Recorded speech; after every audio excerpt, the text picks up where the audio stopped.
Fathers and sons chapter 25। Nichols के बगीचे में एक ऊंचे राग के पेड़ की छांव में कातिया और अकाडी एक बेंच पर बैठे थे। उनके बगल में जमीन पर फीफी लेटा हुआ था। उसका लंबा शरीर उस वक्र में मुड़ा हुआ था जिसे खेल कूद में खरगोश की चाल के समान जाना जाता है। अकाडी और कातिया दोनों में से किसी की भी कोई आवाज नहीं आ रही थी। अकाडी के हाथों में एक आधी खुली किताब थी और कातिया एक कटोरी से कुछ टुकड़े चुनकर गौरैया के एक छोटे से परिवार पर फेंक रही थी, जो अपने कबीले के संकोची साहस के साथ उसके पैरों के पास चहचहा रहे थे और फुदक रहे थे। एक हल्की सी हवा राख के पेड़ के पत्तों को हिला रही थी और फीफी की भूरी पीठ पर पगडंडी की अंधेरी रेखा पर हल्के सुनहरे प्रकाश के कई लहराते घेरे बना रही थी। लेकिन अकाडी और कातिया पूरी तरह से छांव में थे, सिवाय इसके कि कभी कभार एक किरण उनके बालों पर पड़ती और चमकती, सिर्फ इसलिए कि वे दोनों चुप थे और अगल बगल बैठे थे। उनके मन में एक ऐसी मित्रता का भाव मौजूद था जो दोनों में से किसी के भी मन में एक दूसरे का स्पष्ट ख्याल न होने के बावजूद दोनों एक दूसरे की निकटता के एहसास से प्रसन्न थे। पिछली बार जब हमने उन्हें देखा था, तब से दोनों के चेहरे के भाव बदल गए हैं। अकाडी के चेहरे पर गंभीरता आ गई है और कातिया अधिक जीवंत और कम संकोची लग रही है। अंततः अकाडी बोला। उन्होंने कहा, क्या आपको लगता है कि हमारी रूसी शब्द यासेन राग के पेड़ के लिए एक विशेष रूप से उपयुक्त है, क्योंकि कोई अन्य पेड़ इतनी हवादार चमक के साथ हवा को नहीं चीरता है? कातिया ने ऊपर देखा। मैं सहमत हूँ, उसने जवाब दिया, जबकि अकाडी ने गर्व से कहा, कम से कम वह मुझे सुंदर भाषा में बात करने के लिए डांटती नहीं है। वैसे कातिया ने उसके हाथों में मौजूद किताब पर नजर डालते हुए कहा, मैं यह नहीं कह सकती कि मैं हमेशा हाइन को पसंद करती हूँ। मुझे वह ना तो हंसते हुए पसंद आते हैं और ना ही रोते हुए। मुझे वह केवल तब पसंद आते हैं जब वह चिंतनशील और शांत होते हैं। खैर, मुझे वह तब अच्छा लगता है जब वह हंसता है। अकाडी ने टिप्पणी की। तो फिर भी आप में उनकी पुरानी व्यंग्यात्मक प्रवृत्ति का कुछ अंश शेष है। अभी भी आपके सुधार को पूरा करने की आवश्यकता है। सचमुच? अकाडी ने सोचा। मेरी व्यंग्यात्मक प्रवृत्ति? ओह, काश बजारोव ने यह सुन लिया होता।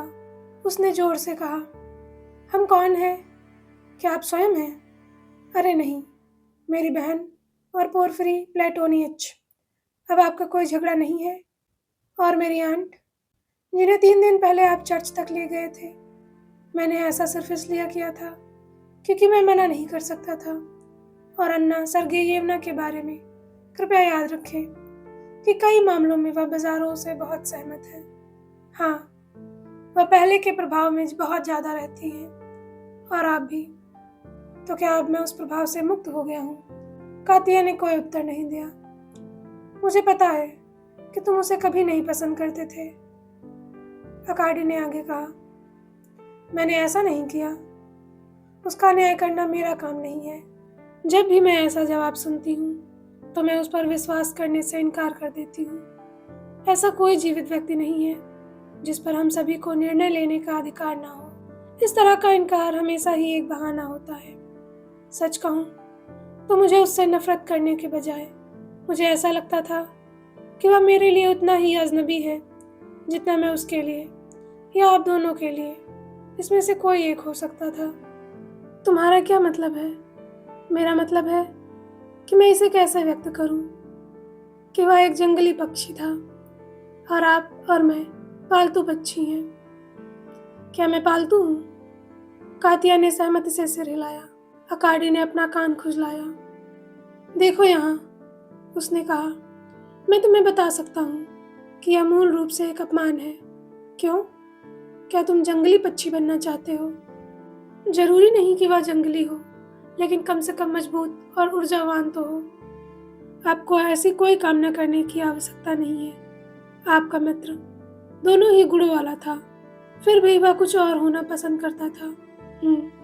आपको लगता है कि अन्ना सर्गेयेवना पर काफी प्रभाव पड़ा था? हाँ, लेकिन कोई भी लंबे समय तक उन पर लगाम नहीं रख सकता। कातिया ने आखिरी आवाज दबी हुई आवाज में कही। आप ऐसा किस लिए सोचते हैं? दरअसल वह बहुत स्वाभिमानी है। वह अपनी स्वतंत्रता को महत्व देती है। कौन नहीं करता? अकाडी ने पूछा, और तभी उसके मन में यह विचार कौंधा, उसका जिक्र क्यों? हैरानी की बात यह थी कि यही विचार कातिया के मन में भी आया, लेकिन यह उतना अजीब नहीं था जितना सोचा जा सकता था, क्योंकि जब युवा लोग अक्सर सौहार्दपूर्ण बातचीत करते हैं तो उनके मन में एक जैसे विचार आना स्वाभाविक है। अकाडी मुस्कुराया, कातिया के और करीब आया और फुसफुसाते हुए उसने कहा, मान लो कि तुम मुझसे थोड़ा डरती हो। जिनमें से? उसकी अकाडी ने अर्थपूर्ण ढंग से दोहराया। क्या तुम मुझसे डरते हो? कातिया ने पलटवार पूछा। हाँ, मैं हूँ। कृपया ध्यान दें कि मेरा मानना है। कातिया ने धमकी भरे अंदाज में उंगली उठाई। मैं तुमसे हैरान हूँ, उसने हैरानी से कहा। मेरी बहन का तुम्हारे प्रति इतना अच्छा रवैया पहले कभी नहीं रहा जितना अब है। जब तुम पहली बार आए थे तब की तुलना में अब वह तुम्हें कहीं ज्यादा पसंद करती है। वास्तव में? हाँ। और क्या आपने इस पर ध्यान नहीं दिया? आपको इस विचार से प्रसन्न होना चाहिए, अकाडी ने प्रतिबंधित किया। मुझे नहीं पता कि मैं अन्ना सर्गीयेवना का दिल जीतने में कैसे कामयाब हुआ, उसने अंत में कहा। यकीनन यह इसलिए तो नहीं हुआ कि मैं उसे तुम्हारी माँ द्वारा लिखे गए पत्र लेकर आया था। हाँ, ऐसा है, और इसके कुछ अन्य उदाहरण भी हैं जिनका उल्लेख मैं नहीं करना चाहूंगी। क्यों करोगी? क्योंकि मैं करूंगा। ओह, मैं तुम्हारी हर धर्मिता की क्षमता को अच्छी तरह जानता हूँ। यह वह चीज है जो मेरे पास है, साथ ही चीजों को समझने की आपकी पक्की क्षमता भी। कातिया ने उसकी ओर एक नजर डाली, फिर उसने कहा, आप अपना आपा खो रहे हैं। आप क्या सोच रहे हैं?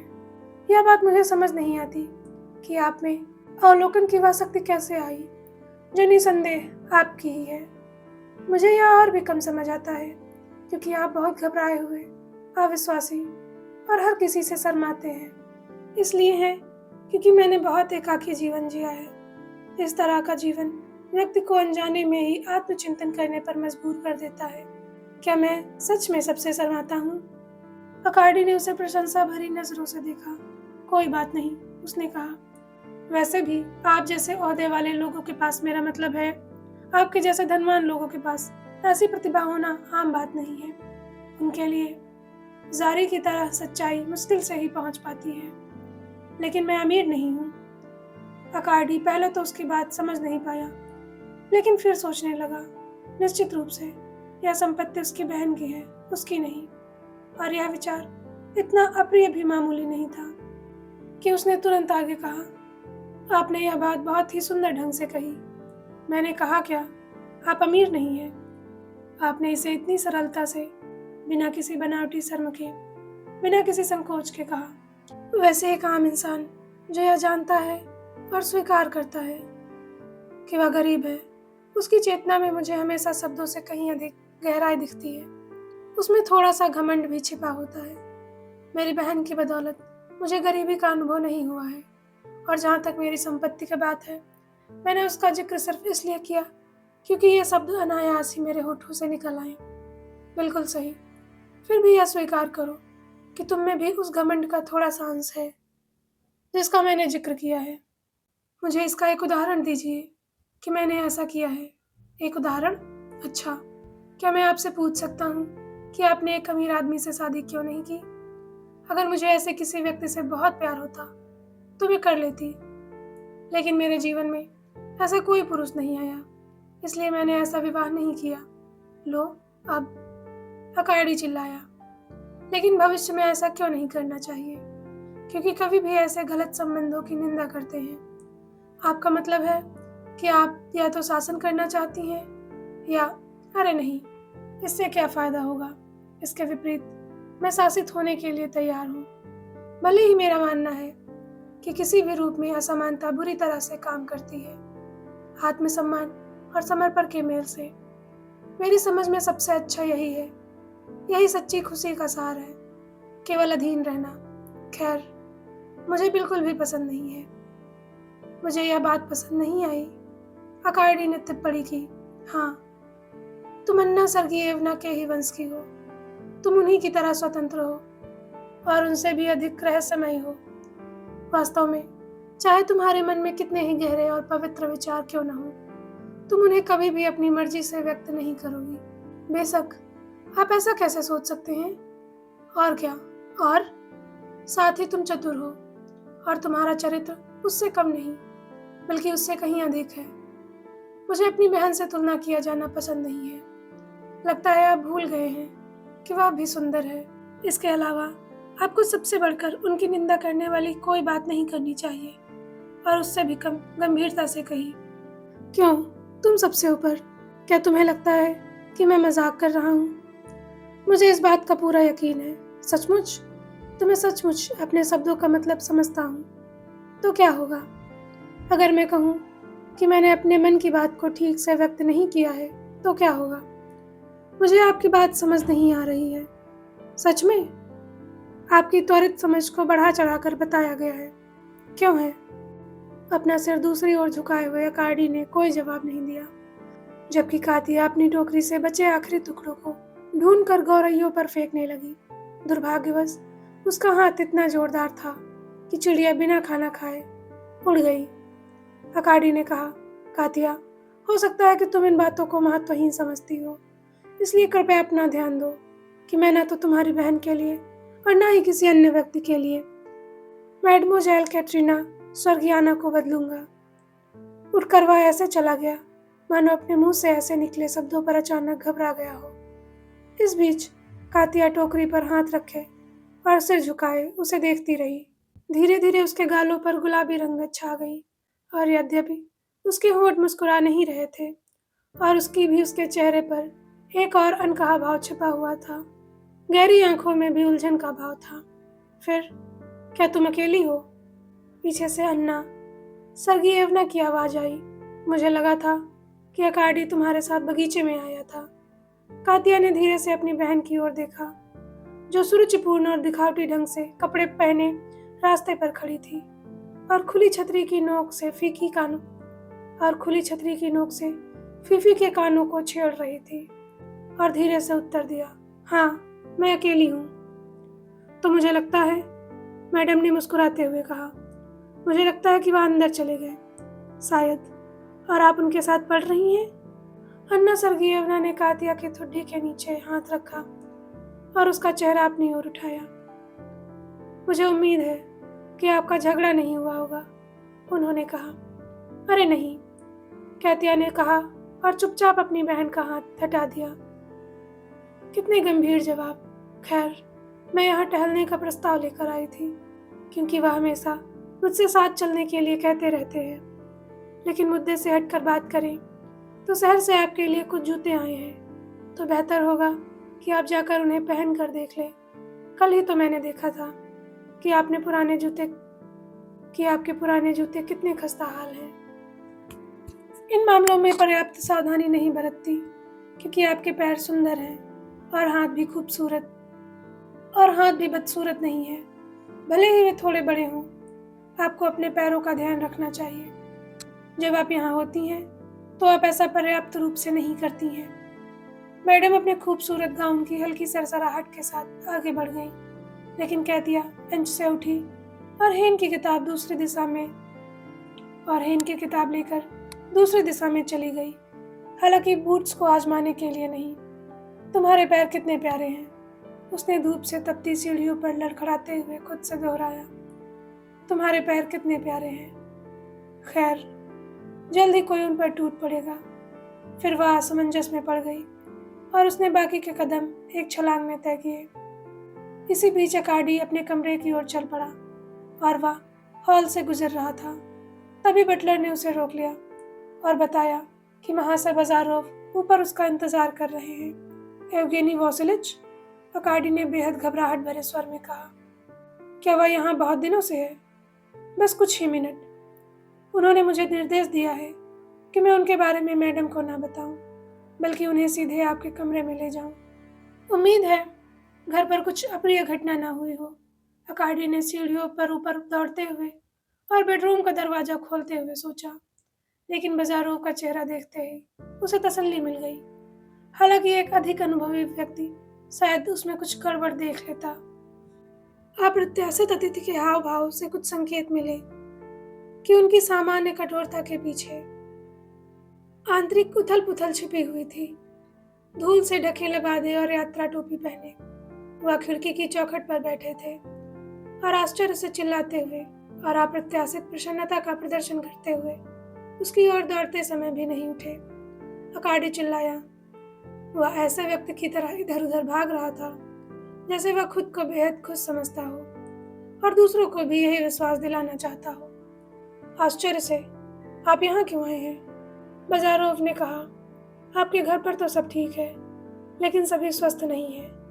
हालांकि अगर आपका दिमाग बेतरतीब ढंग से भटक नहीं रहे हैं तो पहले उनसे कहिए कि मेरे लिए कुछ क्वार्ट्स, एक प्रकार की शराब लाएं, और फिर बैठ जाइए और मेरे कुछ शब्दों को सुनिए जो मुझे उम्मीद है कि सोच समझकर चुने गए होंगे।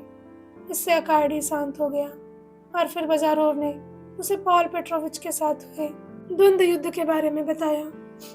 वर्णन समाप्त होते ही अकार्डी आश्चर्यचकित और दुखी खड़ा रह गया, लेकिन उसने यह कहना जरूरी नहीं समझा। उसने बस इतना पूछा कि क्या उसके चाचा का घाव सचमुच हानि रहित था, और जब उसे जवाब मिला कि चिकित्सीय दृष्टिकोण के अलावा किसी भी दृष्टि से यह मामूली था, तो उसने मुस्कुराने की कोशिश की। फिर भी वह मन ही मन दुखी और शर्मिंदा था। बाजारोव को शायद इसका एहसास हो गया था। उन्होंने कहा, देखो, सामान्य लोगों के साथ मेलजोल रखने का क्या परिणाम होता है? यदि किसी का भाग्य उनके बीच लिखा हो तो वह अनिवार्य रूप से उनकी शूरवीरता की ओर आकर्षित हो जाता है। अपने माता पिता के घर जाते समय मैं रास्ते में भटक गया था, लेकिन नहीं, मैं एक मूर्खतापूर्ण और बेकार झूठ का दोषी नहीं बनूंगा। मेरा भटकने का असली कारण तो कोई नहीं जानता।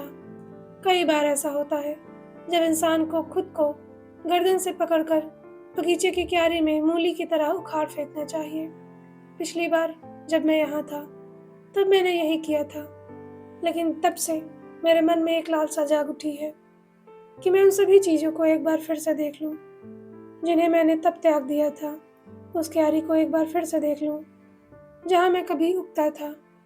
जब आप वह सब कुछ जिसे मैंने त्याग दिया था कहते हैं तो आपका मतलब मुझसे भी है? अकाडी ने चिंता से कहा।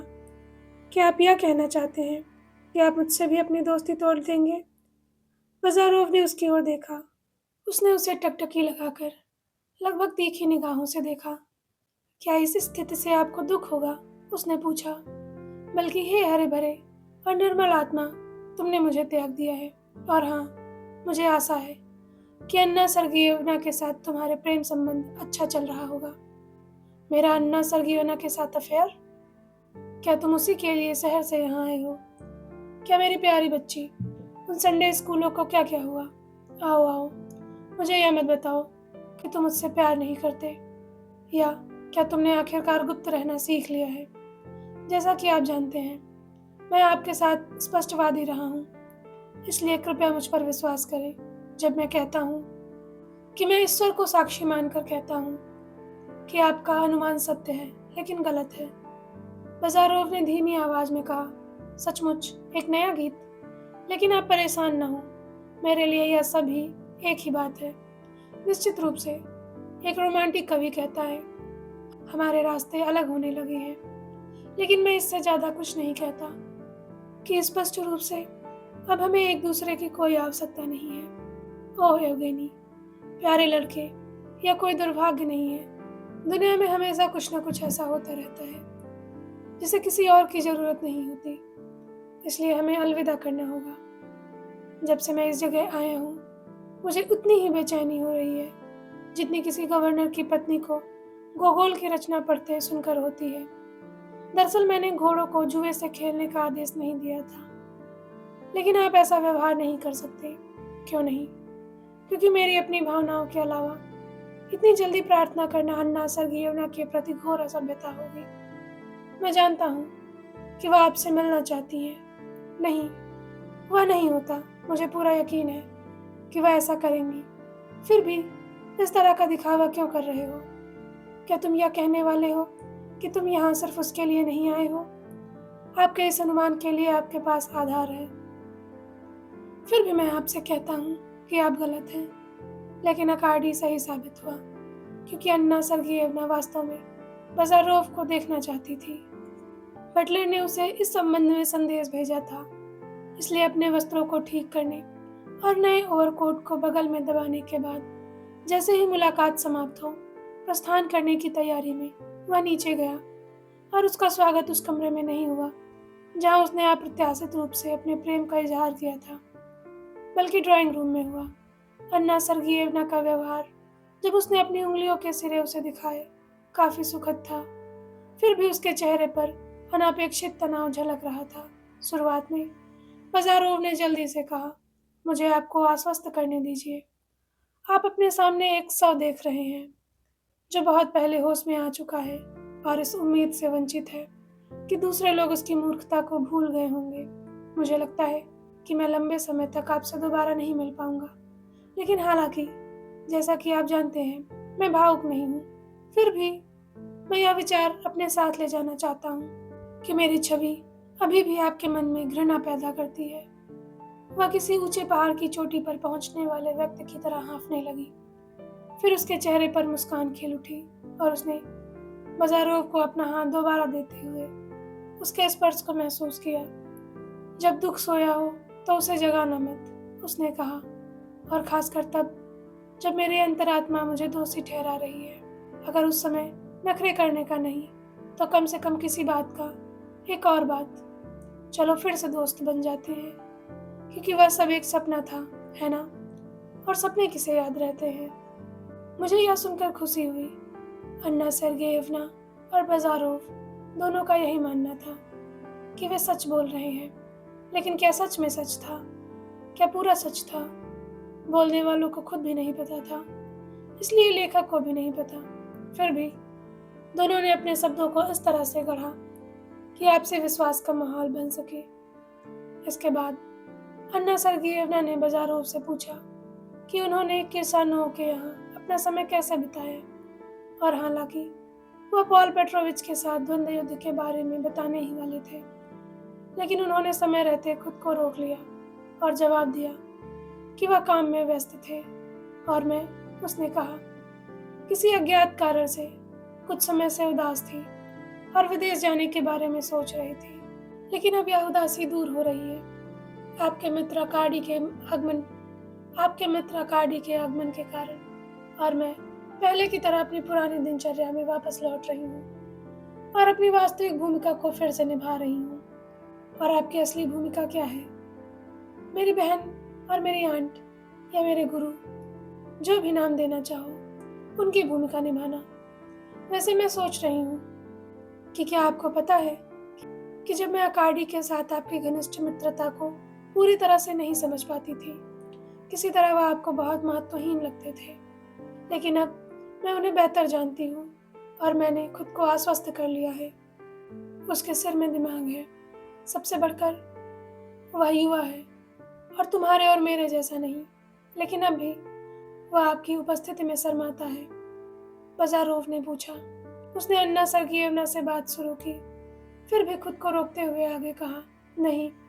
उसका आत्मविश्वास बढ़ रहा है और वह मुझसे खुलकर बातें करने लगा है, जबकि एक समय था, हालांकि मैं उसकी संगति नहीं चाहती थी, फिर भी जब भी मैं उसके पास आती थी वह भाग जाता था। वैसे वो कातिया के बहुत अच्छे दोस्त हैं। किसी तरह इस बात से बाज़ारोव चिढ़ गए। एक औरत कभी भी छल करने से परहेज नहीं कर सकती, उसने मन ही मन सोचा। ठंडी मुस्कान के साथ उसने जोर से कहा, तो तुम कहती हो कि वह तुमसे भागता था, लेकिन यह कोई रहस्य तो नहीं कि वह पहले तुम्हारे लिए प्यार रखता था? क्या वो भी? हाँ, वो भी, बाज़ारोव ने सिर हिलाते हुए पुष्टि की। लेकिन मुझे लगता है कि आपको यह पता था। यह कोई नई बात नहीं है जो मैंने अभी आपको बताई है। उसकी निगाहें फर्श पर टिक गईं। मुझे लगता है कि आप गलत हैं, उसने कहा। मैं भी ऐसा नहीं मानता, लेकिन शायद मुझे इसका जिक्र नहीं करना चाहिए था, उसने मन ही मन कहा। और शायद भविष्य में तुम मेरे साथ पाखंडी जैसा व्यवहार नहीं करोगे। आपको इसका जिक्र क्यों नहीं करना चाहिए था? उसने पूछा। दरअसल मुझे लगता है कि आप एक मामूली सी बात को ज़रूरत से ज़्यादा महत्व दे रहे हैं, और जल्द ही उन्हें लगने लगा कि आप बातों को बढ़ा चढ़ाकर कहने की प्रवृत्ति रखते हैं। मान लीजिए हम किसी और विषय पर बात करें, उन्होंने सुझाव दिया। हालांकि उसने अपनी मर्जी से बातचीत का रुख बदल दिया। उसने उसे आश्वस्त किया और खुद भी मानती थी कि सब कुछ अतीत में दफन हो चुका है। फिर भी वह बेचैन थी और उसे इस बात का एहसास था कि मजाक करते हुए या छोटी छोटी बातों पर चर्चा करते हुए उस पर भी एक मानसिक दबाव बना हुआ है।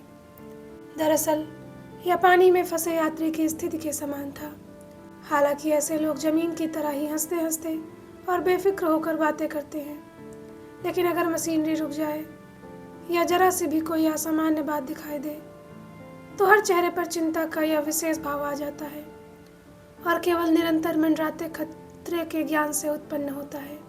कुछ इसी तरह अन्ना सर्गेयवना की बाजारोव के साथ हुई बातचीत भी थी, और यह लंबी नहीं चली क्योंकि जल्द ही वह इतनी अन्यमनस्क महसूस करने लगी और इतने अस्पष्ट ढंग से जवाब देने लगी कि उन्होंने हाल ही में जाने का प्रस्ताव किया, जहाँ कातिया और राजकुमारी मौजूद थी। और अकार्डी निकोलायोविच कहाँ है? मेज़बान ने पूछा, और जब उसे बताया गया कि वह 1 घंटे से अधिक समय से दिखाई नहीं दिया है तो उसने उसे बुलाने के लिए दूत भेजे। लेकिन यह एक लंबा काम साबित हुआ क्योंकि वह बगीचे के सबसे दूर कोने में जाकर बैठ गया था, ठुड्डी पर हाथ टिकाए हुए, विचारों में डूबा हुआ। उसके विचार महत्वपूर्ण और गहन थे, लेकिन दुखद नहीं थे। और यद्यपि वह जानता था कि अन्ना सर्गेयवना बाजारोव के साथ अकेली हैं, उसे अपनी पुरानी ईर्ष्या का कोई आभास नहीं हुआ, बल्कि वह शांत प्रसन्नता के साथ अपने सामने देख रहा था, मानो किसी बात ने उसे प्रसन्न और आश्चर्यचकित कर दिया हो और उसे किसी निर्णय पर पहुंचा दिया हो। Thank you. Fathers and sons, chapter 26। हालांकि स्वर्गीय श्री ओंडिटसोव को नवाचार नापसंद थे, फिर भी वे परिष्कृत रुचि के एक विशेष प्रदर्शन के विरोधी नहीं थे, और उन्होंने ग्रीन हाउस और झील के बीच की जगह में एक इमारत का निर्माण करवाया था, जो ग्रीक मंदिर की शैली में बनी थी, लेकिन उसमें रूसी ईंटों का इस्तेमाल निर्विवाद था। और इसके अलावा उन्होंने इस मंदिर या गैलरी की विशाल पिछली दीवार की 6 मूर्तियों के लिए 6 आले बनवाए थे, जो एकांत, मौन, विचार, उदासी, विनम्रता और विरह और संवेदनशीलता का प्रतिनिधित्व करती थी, और जिन्हें उन्होंने विदेश से मंगवाने का इरादा किया था। लेकिन इतने में केवल एक मौन की देवी की मूर्ति, इसमें उनकी उंगली होठों पर है, वास्तव में लाई गई और स्थापित की गई। और उस मूर्ति की नाक भी मूर्ति के आने के दिन ही घर के नौकरों ने तोड़ दी थी। सच है, एक पड़ोसी मूर्तिकार ने देवी को पिछली नाक से 2 गुनी अच्छी नाक देने की पेशकश की थी, लेकिन ओंडिटसोव ने फिर भी ऐसा नहीं किया। उसे चक्की घर के एक कोने में स्थानांतरित करने का आदेश दिया, जहाँ पिछले कई वर्षों से वह जिले के किसान महिलाओं के लिए अंधविश्वास और भय का स्रोत बनी हुई थी। इसी प्रकार मंदिर के सामने की दीवार झाड़ियों से इतनी ढक गई थी कि केवल स्तंभों के शीर्ष ही हरियाली के बीच से दिखाई देते थे, और दोपहर के समय भी भवन का भीतरी भाग सुखद रहता था। हालांकि अन्ना सर्गेयवना को वह स्थान उस दिन से कभी पसंद नहीं आया था जब उसने वहां एक दिन सांप देखा था। फिर भी कातिया अक्सर वहां जाती थी और एक आले के नीचे लगी एक बड़ी पत्थर की बेंच पर बैठकर पढ़ती या काम करती, या फिर पूर्ण शांति के प्रभाव में खुद को समर्पित कर देती, जो शायद सभी को ज्ञात है। जीवन की महान लहरों के मौन अर्ध अचेतन चिंतन से आती है और हमारे चारों ओर निरंतर टूटती रहती है। बाजारोव के आगमन के अगले दिन सुबह कातिया बेंच पर अपनी सामान्य स्थिति में बैठी थी, और उसके बगल में अकार्डी था, जिसने विशेष रूप से उसे अपने साथ आने के लिए कहा था।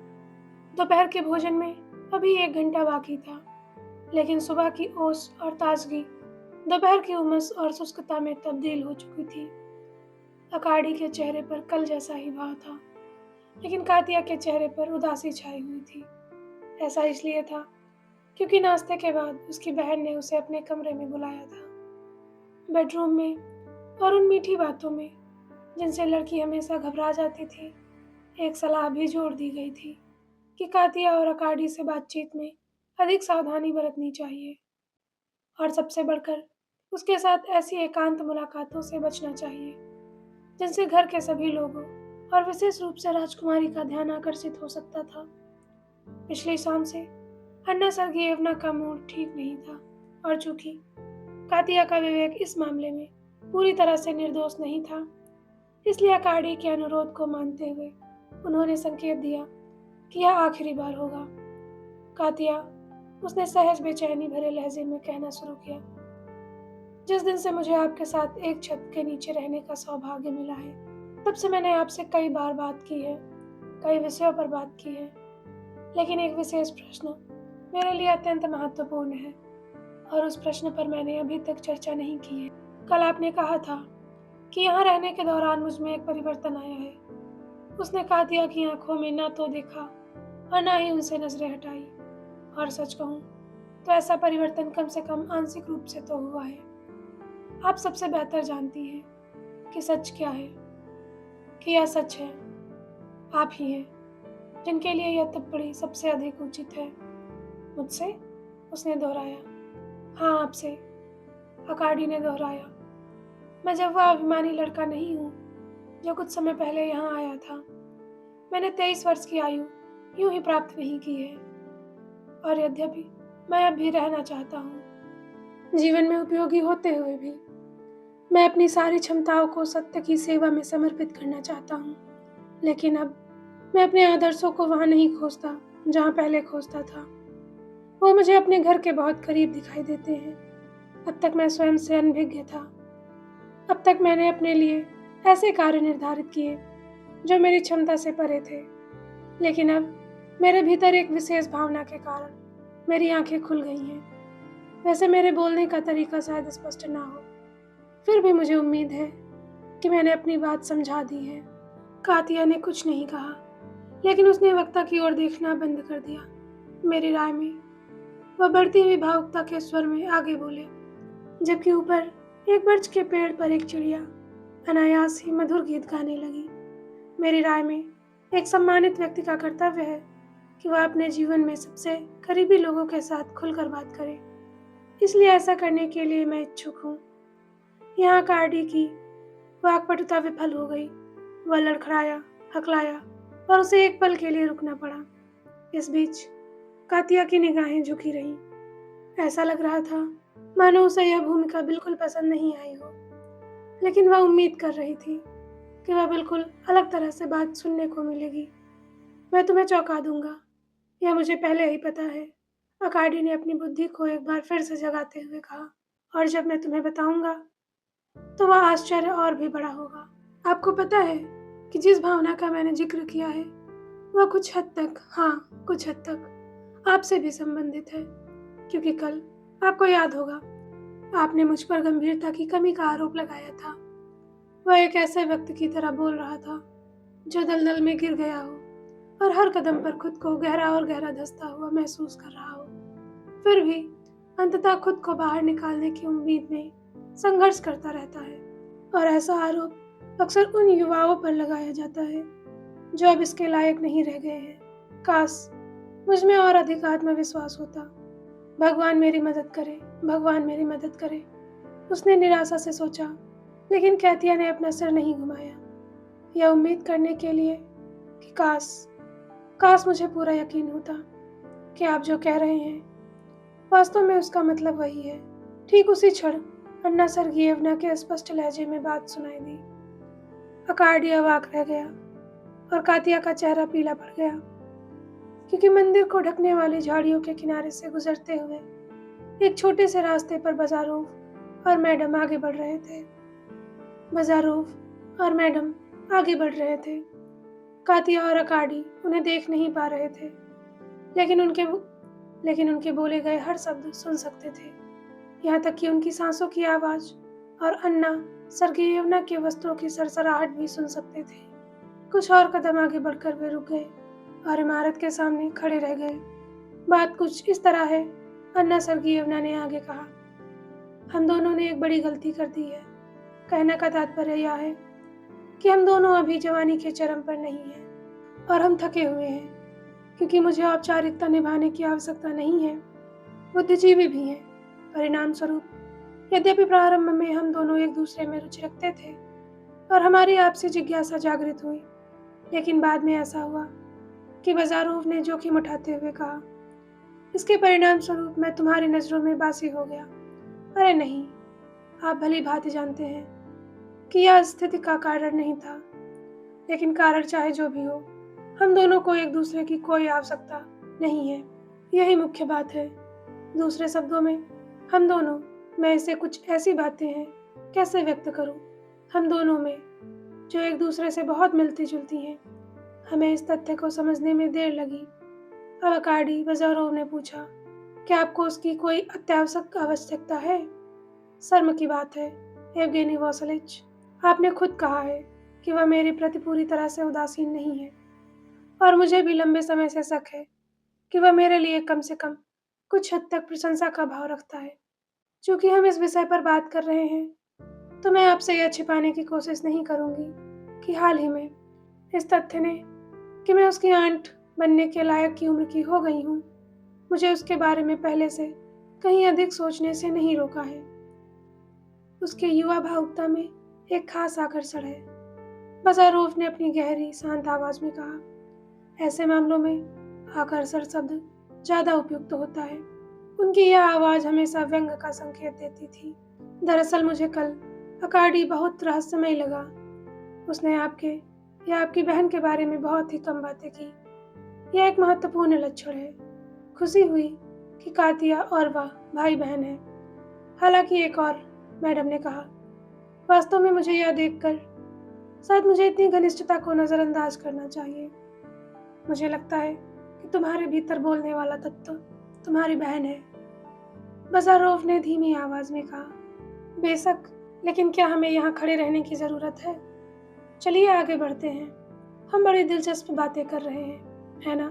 सच में उन सभी बातों के बारे में सोचो जो मैं अभी आपसे कह रहा हूँ। फिर भी मुझे आपसे थोड़ा डर लगता है। भले ही मैं आपके शब्दों पर भरोसा करता हूँ। आपका दिल एक अच्छे इंसान का दिल है। मैं बिल्कुल भी अच्छा नहीं हूँ, और तुम मुझे ऐसा इसलिए कहती हो क्योंकि तुम्हारी नजरों में मेरा कोई महत्व नहीं रह गया है। किसी लाश के सिर के लिए माला बुनने का कोई फायदा नहीं। येवगेनी वासिलिच, वह हमेशा खुद पर हुक्म नहीं चला सकते। अन्ना सर्गेयवना के अगले शब्द सुनाई दिए, लेकिन अगले ही पल हवा सरसराई, पत्तियां फड़फड़ाई और उनकी बाकी की बातें दूर तक सुनाई दी। इसके अलावा थोड़ी देर रुककर बाजारोव की ओर से केवल तुम आजाद हो, है ना, सुनाई दिया। फिर उनके कदमों की आहट धीमी पड़ गई और एक बार फिर पूरी तरह सन्नाटा छा गया। कातिया की ओर मुड़ते हुए अकार्डी ने देखा कि वह पहले की तरह ही बैठी थी, लेकिन उसका सिर थोड़ा अधिक झुका हुआ था। कैथरीना सर्गेयवना, उसने कांपती हुई आवाज में हाथ जोड़कर कहा, मैं तुम्हें हमेशा प्यार करूंगा, कभी नहीं लौटूंगा। मैं कभी किसी दूसरे स्त्री से प्रेम नहीं करूंगा। यही बात मैं आज सुबह तुमसे कहना चाह रहा था, इस उम्मीद में कि मैं तुम्हारे विचार जान सकूं और फिर तुम्हारा हाथ मांग सकूं। मैं अमीर आदमी नहीं हूं, लेकिन तुम्हारे लिए कोई भी बलिदान देने को तैयार हूं। तो आओ, क्या तुम मुझे जवाब दोगी? क्या तुम मुझ पर भरोसा करोगी? क्या तुम्हें लगता है कि मैं यूं ही बोल रहा हूँ? बीते कुछ दिनों को याद करो। क्या अब तुम्हें यकीन नहीं हो रहा है कि मेरा बचा हुआ अस्तित्व हमेशा के लिए खत्म हो गया है? आओ, मेरी तरफ देखो, मेरी तरफ देखो, और बस एक शब्द बोलो, एक शब्द। मैं तुमसे प्यार करता हूँ, मैं तुमसे प्यार करता हूँ। क्या तुम यह मानने से इनकार करती हो कि मैं जो कह रहा हूँ वह सच है? गंभीर भाव से, लेकिन आंखों में एक चमक लिए, कैतिया ने अपना सिर उठाया और कुछ पल सोचने के बाद हल्की सी मुस्कान के साथ कहा, हाँ। अकार्डी उछल पड़ा। हाँ? तुमने हाँ कह दिया, कैतिया। लेकिन इस शब्द से तुम्हारा क्या मतलब है? क्या तुम्हारा मतलब है कि तुम मेरे प्यार पर विश्वास करती हो, या तुम्हारा मतलब यह है कि नहीं, मैं वाक्य पूरा करने की हिम्मत नहीं कर सकता? कैतिया ने केवल हाँ शब्द दोहराया, लेकिन इस बार उसने गलतफहमी की कोई गुंजाइश नहीं छोड़ी। अकार्डी ने उसके बड़े लेकिन सुडौल हाथों को अपने हाथों में पकड़ लिया और आनंद से हाँफते हुए उसे अपने सीने से लगा लिया। वह मुश्किल से अपने पैरों पर खड़ा हो पा रहा था। वह बार बार यही दोहराता रहा, कातिया कातिया। इसी बीच उसकी आंसू से कुछ मासूम आंसू बह निकले, जिन्हें देखकर वह मुस्कुरा उठी।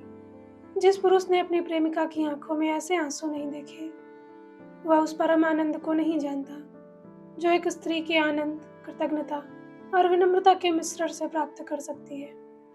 अगली सुबह अन्ना सर्गेयवना ने बाजारोव को अपने शयन कक्ष में बुलवाया और जब वह आया तो उसने बनावटी मुस्कान के साथ उसे एक मुड़ा हुआ नोटपैड थमा दिया।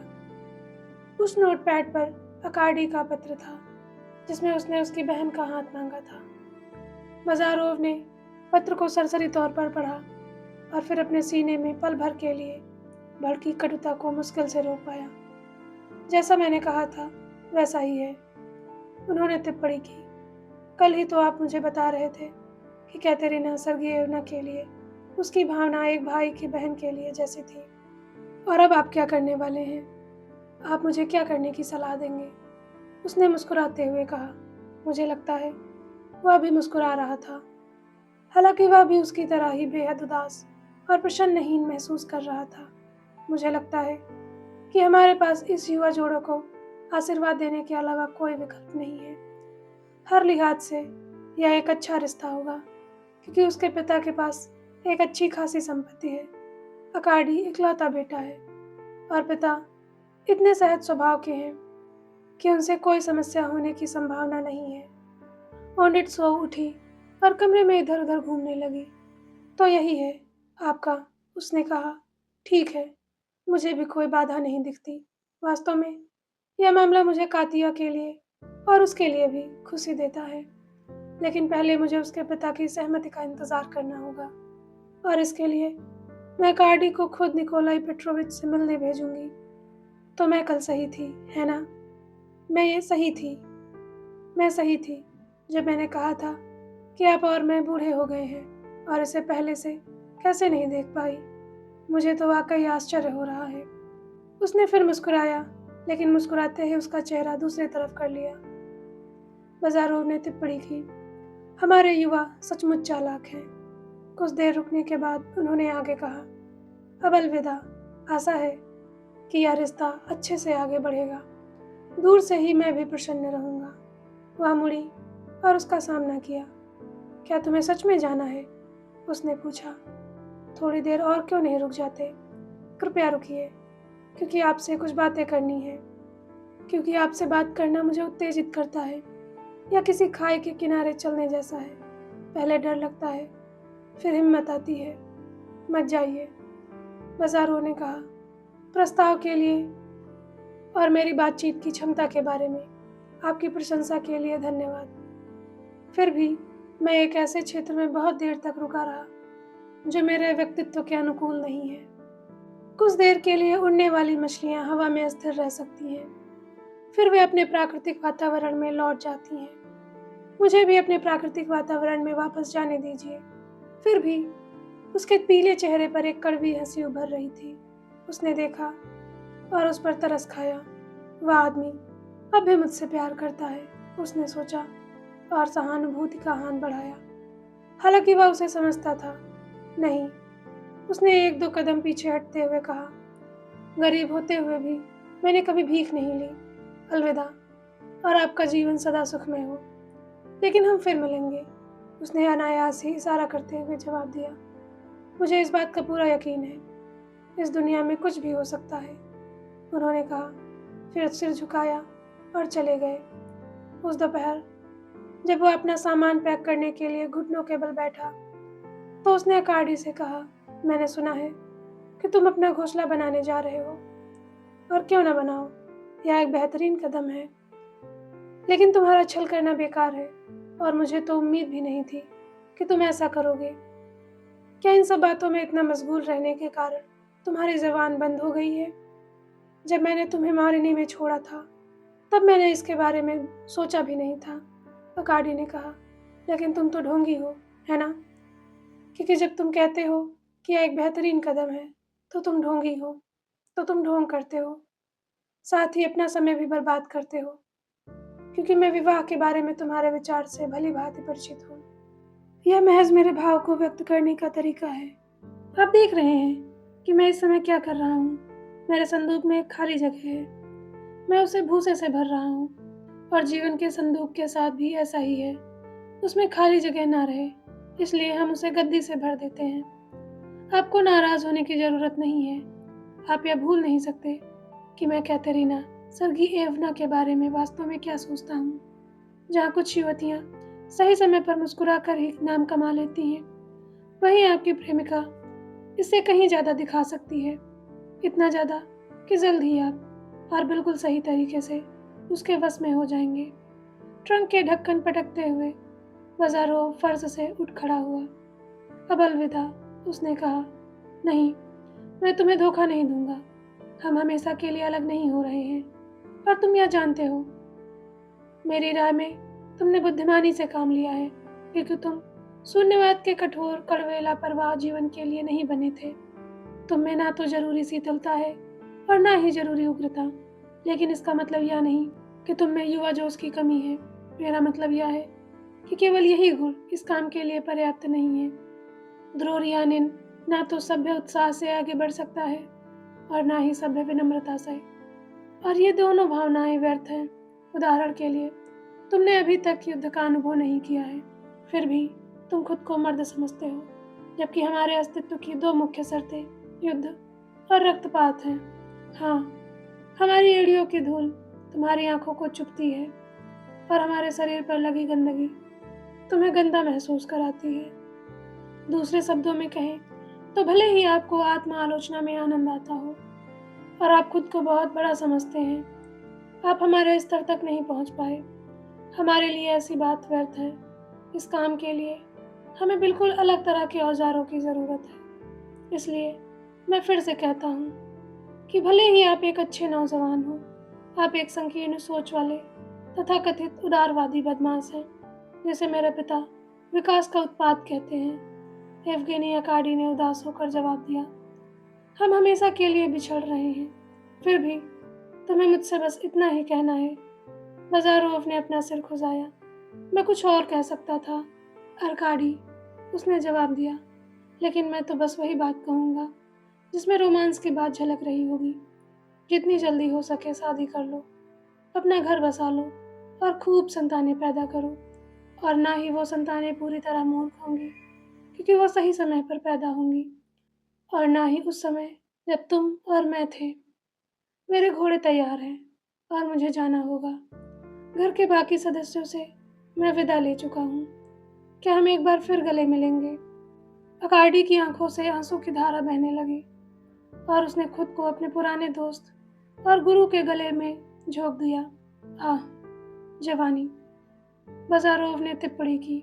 देखो, जवानी के क्या नतीजे होते हैं, लेकिन मुझे पता है, जल्द ही कैटरीना सर्गिएनोवा सब ठीक कर देगी। हाँ, वो तुम्हें दिलासा देगी। अंतिम विदाई के साथ वह यात्रा गाड़ी पर सवार हो गया, और ऐसा करते हुए उसने अस्तबल की छत पर बैठे दो कौवों की ओर इशारा किया। देखो, वह चिल्लाया, तुम्हारे लिए एक शिक्षाप्रद सबक है। तुम्हारा मतलब क्या है? अकार्डी ने पूछा। बाजारोव ने हैरानी से कहा, क्या आप प्रकृति के इतिहास से इतने अनभिज्ञ हैं, या इतने भूले हुए हैं कि यह नहीं जानते कि जैगजा परिवार के पक्षियों में सबसे सम्मानित पक्षी है? अपने सामने मौजूद अच्छे उदाहरण को देखें। अलविदा महोदय। और एक जोरदार आवाज के साथ गाड़ी अपने रास्ते पर चल पड़ी। बाजारोव गलत नहीं था, क्योंकि सूर्यास्त से पहले ही अकार्डी कातिया के साथ गहरी बातचीत में मग्न होकर अपने लापता शिक्षक को पूरी तरह भूल चुका था। इतना ही नहीं, वह युवक अपनी मंगेतर के सामने गौड़ भूमिका निभाने लगा था। इस बात को जानकर लड़की को जरा भी आश्चर्य नहीं हुआ, इसलिए यह तय किया गया कि अगले दिन वह अपने पिता से मिलने मारिनो रवाना होगा। और इसी बीच अन्ना सर्गिएनोवा युवा जोड़े के रास्ते में कोई बाधा नहीं डालना चाहती थी। इसलिए उसने केवल शिष्टाचार का ऐसा प्रदर्शन किया कि वह उन्हें लंबे समय तक साथ नहीं छोड़ती थी, लेकिन साथ ही राजकुमारी से दूरी बनाए रखती थी, जो आगामी विवाह की खबर सुनकर बेहद दुखी और नाराज थी। अन्ना सर्गेयनवा को तो पहले से ही डर था कि युवाओं की खुशी का तमाशा उसके लिए असहनीय साबित होगा, लेकिन अब स्थिति इसके विपरीत साबित हुई। वह न केवल इस तमाशे से आहत महसूस करने में विफल रही, बल्कि उसे इनमें राहत और अफसोस दोनों ही नजर आए। बाजारोव सही थे, उसने सोचा। यह महज जिज्ञासा थी, महज आराम का प्रेम था, महज अहंकार था। बच्चों, क्या प्रेम एक अनुभवजन्य भावना है? एक बार उन्होंने कार्डी और कातिया से पूछा, लेकिन दोनों में से कोई भी उनकी बात नहीं समझ पाया। इसके अलावा वे उनसे थोड़ा झिझक रहे थे, क्योंकि वे अनजाने में सुनी हुई बातचीत को पूरी तरह से भूल नहीं पाए थे। लेकिन समय के साथ अन्ना सर्गेयनवा ने इस झिझक को और भी दूर कर लिया, और अपनी निराशा पर काबू पाने के कारण उन्हें यह कार्य करना आसान लगा। Thank you. Fathers and sons, chapter 27।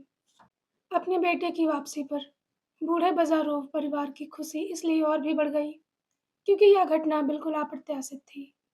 अन्ना प्लासिवना घर में इतनी चहलकदमी और इतरा रही थी कि वासिली इवानिच ने उनकी तुलना एक तीतर से की।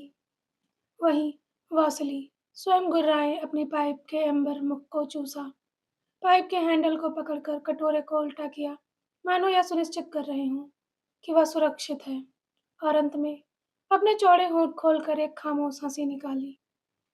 बाजारोव ने कहा, मैं आपके साथ पूरे 6 सप्ताह बिताने आया हूँ, लेकिन मैं काम करना चाहता हूँ, इसलिए मुझे परेशान नहीं किया जाना चाहिए। इससे पहले कि हम आपको परेशान करें, आप यह भूल जाइए कि मेरा चेहरा कैसा दिखता है।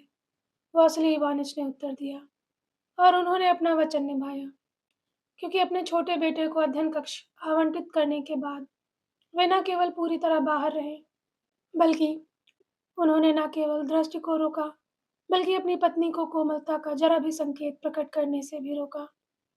जब एवगेनी पिछली बार हमसे मिलने आया था, उसने उससे कहा, तो तुम और थोड़े थकाऊ साबित हुए थे, और इस बार हमें सतर्क रहना होगा। अन्ना प्लासिवना इस व्यवस्था से सहमत हो गई, हालांकि इससे उन्हें काफी नुकसान हुआ, क्योंकि वह अपने बेटे को केवल भोजन के समय ही देख पाती थी, और तब भी उससे बात करने से डरती थी। एनियोस का वह कहना शुरू करती, फिर इससे पहले कि वह अपनी आंखें उठा पाता, वह घबरा कर अपनी टोपी की डोरियां खींचती और फुसफुसाती, अरे नहीं, कुछ नहीं था, और इसके बजाय वासली इवानिच से बात करने लगती। उदाहरण के लिए, हमेशा की तरह गाल पर हाथ रखकर, मेरे प्रिय, हमारे प्यारे एनियूसा को रात के खाने में क्या पसंद होगा? पत्ता गोभी का सूप या मूली के साथ गोमांस? और जब वह जवाब देते, आप उससे खुद क्यों नहीं पूछ लेती? तो वह कहती, अरे नहीं, क्योंकि इससे वह नाराज हो सकता है। लेकिन अंततः बाजारोव ने स्वयं को एकांत में छोड़ दिया, क्योंकि काम का जुनून कम हो गया था और उसकी जगह अवसाद, ऊब और अत्यधिक बेचैनी के दौरे आने लगे थे। उसकी हर हरकत एक अजीब असंतोष छलकने लगा था। उसकी चाल से उसका पुराना दृढ़, सक्रिय आत्मविश्वास गायब हो गया, और अकेले घूमने फिरने के बजाय उसने समाज में घुलना मिलना शुरू कर दिया और वानीली इवानिच के साथ चुपचाप पाइप पीने लगा। इतना ही नहीं, एक बार तो वह फादर अलेक्सिस से भी मिलने गया। प्रारंभ में नई व्यवस्था ने वासिली इवानिच के हृदय को प्रसन्न किया, लेकिन वह प्रसन्नता अल्पकालिक सिद्ध हुई। हालांकि मैं यह नहीं कह सकता कि क्यों, लेकिन ईयूषा मुझे चिंतित कर देता है, उसने अपनी पत्नी से कहा। ऐसा नहीं है कि वह असंतुष्ट या चिड़चिड़ा है, ऐसी बातें मायने नहीं रखती, बल्कि बात यह है कि वह उदास और गुमसुम रहता है और कभी कुछ बोलता नहीं। काश वह हम दोनों को श्राप दे देता। साथ ही वह दुबला हो गया है और मुझे उसके चेहरे का रंग भी पसंद नहीं है। हे भगवान, बूढ़ी औरत ने फुसफुसाते हुए कहा। फिर भी मैं उसकी गर्दन पर अपनी बाहें नहीं डाल सकती। उस समय से वासिली इवानिच ने बाजारोव से उसके काम, स्वास्थ्य और उसके मित्र अर्काडी के बारे में सावधानीपूर्वक पूछताछ करने का प्रयास किया। लेकिन बाजारोव हमेशा अनिच्छुक, उदासीन उत्तर देता रहा। और एक बार जब उसके पिता उपरोक्त विषयों को उठाने वाले थे, तो उसने चिड़चिड़ा कर कहा, आप हमेशा मेरे आसपास दबे पांव क्यों चलते हैं? आपका वर्तमान व्यवहार आपके पहले व्यवहार से बदतर है। कोई बात नहीं, मेरा ऐसा कोई इरादा नहीं था, बेचारे वॉसिली इवानिश ने जवाब दिया। राजनीतिक संकेत भी उतने ही निष्फल साबित हुए। उदाहरण के लिए, जब वॉसिली इवानिच अपने बेटे को दासों की आसन्न मुक्ति और असामान्य प्रगति के मुद्दे पर जागरूक करने की कोशिश कर रहे थे, तो दूसरे ने लापरवाही से बुदबुदाया। कल जब मैं आंगन से गुजर रहा था, तब मैंने कुछ किसान लड़कों को गाते हुए सुना। यह पुराने, बेहतरीन गीतों में से एक है। सत्य का युग आ रहा है। जब दिल प्यार से जगमगाएंगे, तो या तो आपके लिए तरक्की है। कभी कभी बाजारों गांव में आ जाता था और अपने हमेशा के विनोदी अंदाज में किसी किसान से बातचीत शुरू कर देता था। अच्छा, उसने एक किसान से कहा, कृपया मुझे जीवन के बारे में अपने विचार स्पष्ट करें, क्योंकि लोग कहते हैं कि आप में रूस की सारी शक्ति और सारा भविष्य निहित है। आप हमारे इतिहास के एक नए युग की शुरुआत करने जा रहे हैं और हमें एक वास्तविक भाषा और नए कानून देने जा रहे हैं। किसान ने उस समय उसे कोई जवाब नहीं दिया। फिर उसने कहा, अगर पहले यहाँ एक नया चैपल बन जाए, तो हम यह सब कर सकते हैं।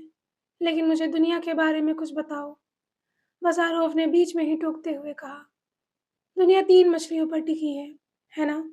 ऐसा होता है, बती उसका। किसान ने पितृसत्तात्मक युग की शांत, सौम्य और मधुरता से उत्तर दिया। लेकिन इसके ऊपर मालिकों की इच्छा होती है। बड़े हम पिता हैं और बड़े जितना काम करवाता है, उतना ही किसान के लिए अच्छा होता है। इस कथन पर तिरस्कार पूर्वक कंधे उचकाते हुए बाजारोव मुड़ गया, जबकि किसान चुपचाप अपने घर की ओर चल पड़ा। उसने क्या कहा? एक उदास दिखने वाले अधेड़ उम्र के किसान ने पूछा, जो वहां खड़ा था। उपरोक्त वार्तालाप के दौरान उसने अपनी झोपड़ी का दरवाजा खोला। क्या वह कारों के बकाया की बात कर रहा था? कारों के बकाया का? पहले किसान ने पलटवार किया। उसके स्वर में अब पहले जैसी पितृसत्तात्मक मिठास का कोई अंश नहीं था, बल्कि विशुद्ध रूप से रूखे तिरस्कार का भाव था। वह तो बस यूं ही बकवास कर रहा था। उसे अपनी जुबान चलाना अच्छा लगता है। क्या हम सब नहीं जानते कि ऐसे किसान और उसके जैसे लोग किस काम के हैं? जी, दूसरे किसान ने सहमति जताई।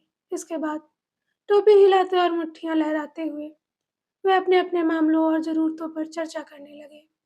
बाजारोव के तिरस्कारपूर्ण कंधे उचकाने पर धिक्कार है, और उस ज्ञान पर भी धिक्कार है जिसके बारे में युवा नास्तिक ने पॉल पेट्रोच से बहस करते समय सीखी मारी थी कि किसान से कैसे बात करनी चाहिए। वास्तव में आत्मविश्वासी बाजारोव के मन में कभी भी यह विचार नहीं आया था कि किसान की नज़र में वह मटर के हलवे से भी बदतर है। हालांकि उन्हें अपने लिए एक पेशा ढूंढने में सफलता मिल गई। यह तब हुआ जब किसान के पैर पर पट्टी बांधते समय बुढ़ापे के कारण वासली इवानिच के हाथ थोड़े कांपने लगे और उनका बेटा उनकी मदद के लिए दौड़ा। और तब से बाजारोव वासली इवानिच के सहयोगी के रूप में काम करने लगे। हालांकि उन्होंने अपने द्वारा सुझाए गए उपायों और उन्हें अमल में लाने वाले पिता दोनों का लगातार उपहास करना जारी रखा। फिर भी वासली इवानिच को अपने बेटे की चुटकियों से कितनी चिढ़ होती थी, बल्कि इससे तो उन्हें और भी खुशी मिलती थी। पाइप पीते हुए और अपने गंदे ओवरऑल को दोनों अंगूठों से कमर तक सुनते थे, जिसमें व्यंग की मात्रा बढ़ती जाती। वे बड़ी खुशी से उन चुटकुलों पर ठहाके लगाते थे। इनमें से कई चुटकुले बेतुके और मूर्खतापूर्ण होते थे और अपने काले दांत दिखाते हुए उसे दोहराते थे। हालांकि दिनों तक यही करते रहते थे कि हम इसे न थे। फिर भी वे गांव और शहर में सभी को लगातार कई बजे की प्रार्थना करते थे, जिसका एकमात्र आधार यह था कि बार बार बाजारोव को उनके सुबह की नमाज में जाने की आदत के बारे में पता चला, तो उसने इस मुहावरे का इस्तेमाल किया। भगवान का शुक्र है, येवगेनी ने उदास रहना बंद कर दिया। उसने अपनी पत्नी से फुसफुसाते हुए कहा, दरअसल आज उसने मेरी जो तारीफ की वह तुम्हें सुननी चाहिए थी। साथ ही यह सोचकर कि उसके कामों में ऐसा एक सहायक मिल रहा है, बूढ़े व्यक्ति को गर्व महसूस हुआ। जी हाँ, जी हाँ। वह किसी किसान महिला को, जिसने पुरुष का जैकेट पहना था, औषधीय पानी की शीशी या सर्दी जुकाम की क्रीम की डिब्बी देते हुए कहते हैं, तुम्हें हर दिन ईश्वर का शुक्र अदा करना चाहिए कि मेरा बेटा मेरे साथ रह रहा है, वरना तुम्हारा इलाज नवीनतम और वैज्ञानिक तरीके से संभव नहीं हो पाता। समझी? मैं कहता हूँ कि फ्रांसीसी सम्राट नेपोलियन के पास भी मेरे बेटे से बेहतर चिकित्सक नहीं है। और वह महिला, जो शायद पेट दर्द की शिकायत करने आई थी, एक ऐसा भाव जिसे शायद वह खुद भी नहीं समझ सकती थी, झुकती, फिर अपने गले के कपड़े के एक कोने में बंधे 3 या 4 अंडे पेश करती।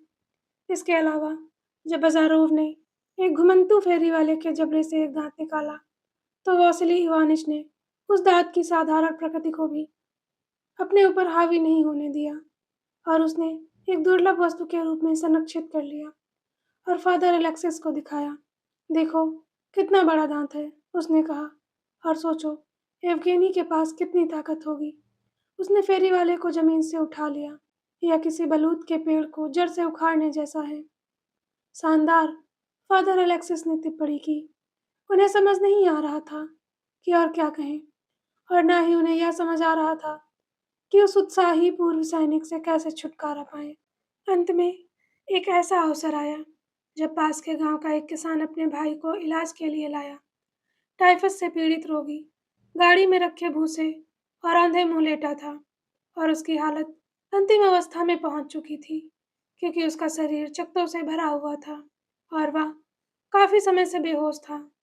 चिकित्सा सहायता पहले से न लेने के खेद व्यक्त करते हुए वासिली इवानिच ने केवल इतना ही कहा कि अब कोई उम्मीद नहीं बची है, और वह गलत नहीं था, क्योंकि किसान के सफल होने से पहले ही अपने भाई को वापस गांव ले जाते समय बीमार व्यक्ति ने अंतिम सांस ली। 3 दिन बाद बाज़ारोव किसी नरक पत्थर के बेर में पूछताछ करने के लिए अपने पिता के कमरे में दाखिल हुआ। मेरे पास कुछ है, वासिली इवानिच ने कहा, लेकिन आपको इसकी क्या ज़रूरत है? घाव को दागने के लिए। किस पर घाव? मेरे ऊपर लगाए घाव। अपने शरीर पर? मुझे जगह दिखाओ, कहाँ है? उस उंगली पर। आज मैं गया था। मैं उसी गांव में हूँ जहाँ कुछ दिन पहले टाइफस के मरीज को लाया गया था, और हालांकि उसके शव को छिपाने की कोशिश की, फिर भी मैं उसे ढूंढने में कामयाब रहा। मुझे इस तरह का काम करने का मौका बहुत समय से नहीं मिला था। हाँ, और इसके परिणाम स्वरूप मुझे चोट लग गई, और जब मैं जिला चिकित्सक के पास गया तो पता चला कि उनके पास वह चीज़ नहीं थी जो मुझे चाहिए थी। वासिली इवानिच का चेहरा पीला पड़ गया। बिना कुछ कहे वह जल्दी से अपने अध्ययन कक्ष में गए और वहां से कोई घातक पत्थर लेकर लौटे। बाज़ारोव उसे तुरंत ले जाना चाहता था। नहीं, नहीं, वासिली इवानिच चिल्लाए, भगवान के लिए मुझे इसे स्वयं देखने की अनुमति दें। बाज़ारोव मुस्कुराया। उन्होंने टिप्पणी की, आप वाकई एक उत्साही अभ्यासी हैं। कृपया मजाक न करें, मुझे उंगली दिखाएं। नहीं, यह कोई बड़ा घाव नहीं है। क्या?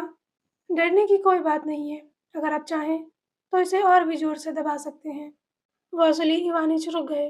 उन्होंने कहा, क्या आपको नहीं लगता कि उंगली को लोहे से दगाना बेहतर होगा? नहीं, मैं ऐसा नहीं मानता। इसके अलावा यह काम किसी भी हालत में पहले ही हो जाना चाहिए था, जबकि अब तो नरक पत्थर भी शायद ही कारगर साबित होगा, क्योंकि जैसा कि आप जानते हैं, एक बार शरीर में समा जाने के बाद कीटाणु सभी उपायों को निष्प्रभावी कर देता है। कितनी देर हो चुकी है? वासिली इवानिच ने हाँफते हुए कहा। मैं क्या कर रहा हूँ? चोट लगने के बाद से 4 घंटे बीत चुके हैं। वासिली इवानिच ने घाव को और अधिक दाग कर बंद कर दिया। तो क्या जिला चिकित्सक के पास कोई नरक पत्थर नहीं था? उसने पूछा। कोई नहीं। हे भगवान, उस आदमी के बारे में सोचो जो खुद को डॉक्टर कहता है, फिर भी उसके पास इतना आवश्यक इलाज नहीं है। बाज़ारोव ने कहा, तुम्हें उसके लैंसेट देखने चाहिए थे। फिर वह कमरे के बाहर चला गया। उस शाम और अगले कुछ दिनों तक वासिली इवानिच अपने बेटे के कमरे में जाने के लिए हर संभव बहाना बनाता रहा, और हालांकि उसने कभी भी घाव का जिक्र नहीं किया, फिर भी अपने बेटे के अवलोकन तक सीमित रहा। अंततः बाज़ारोव का धैर्य समाप्त हो गया और उन्होंने उन्हें चले जाने को कहा।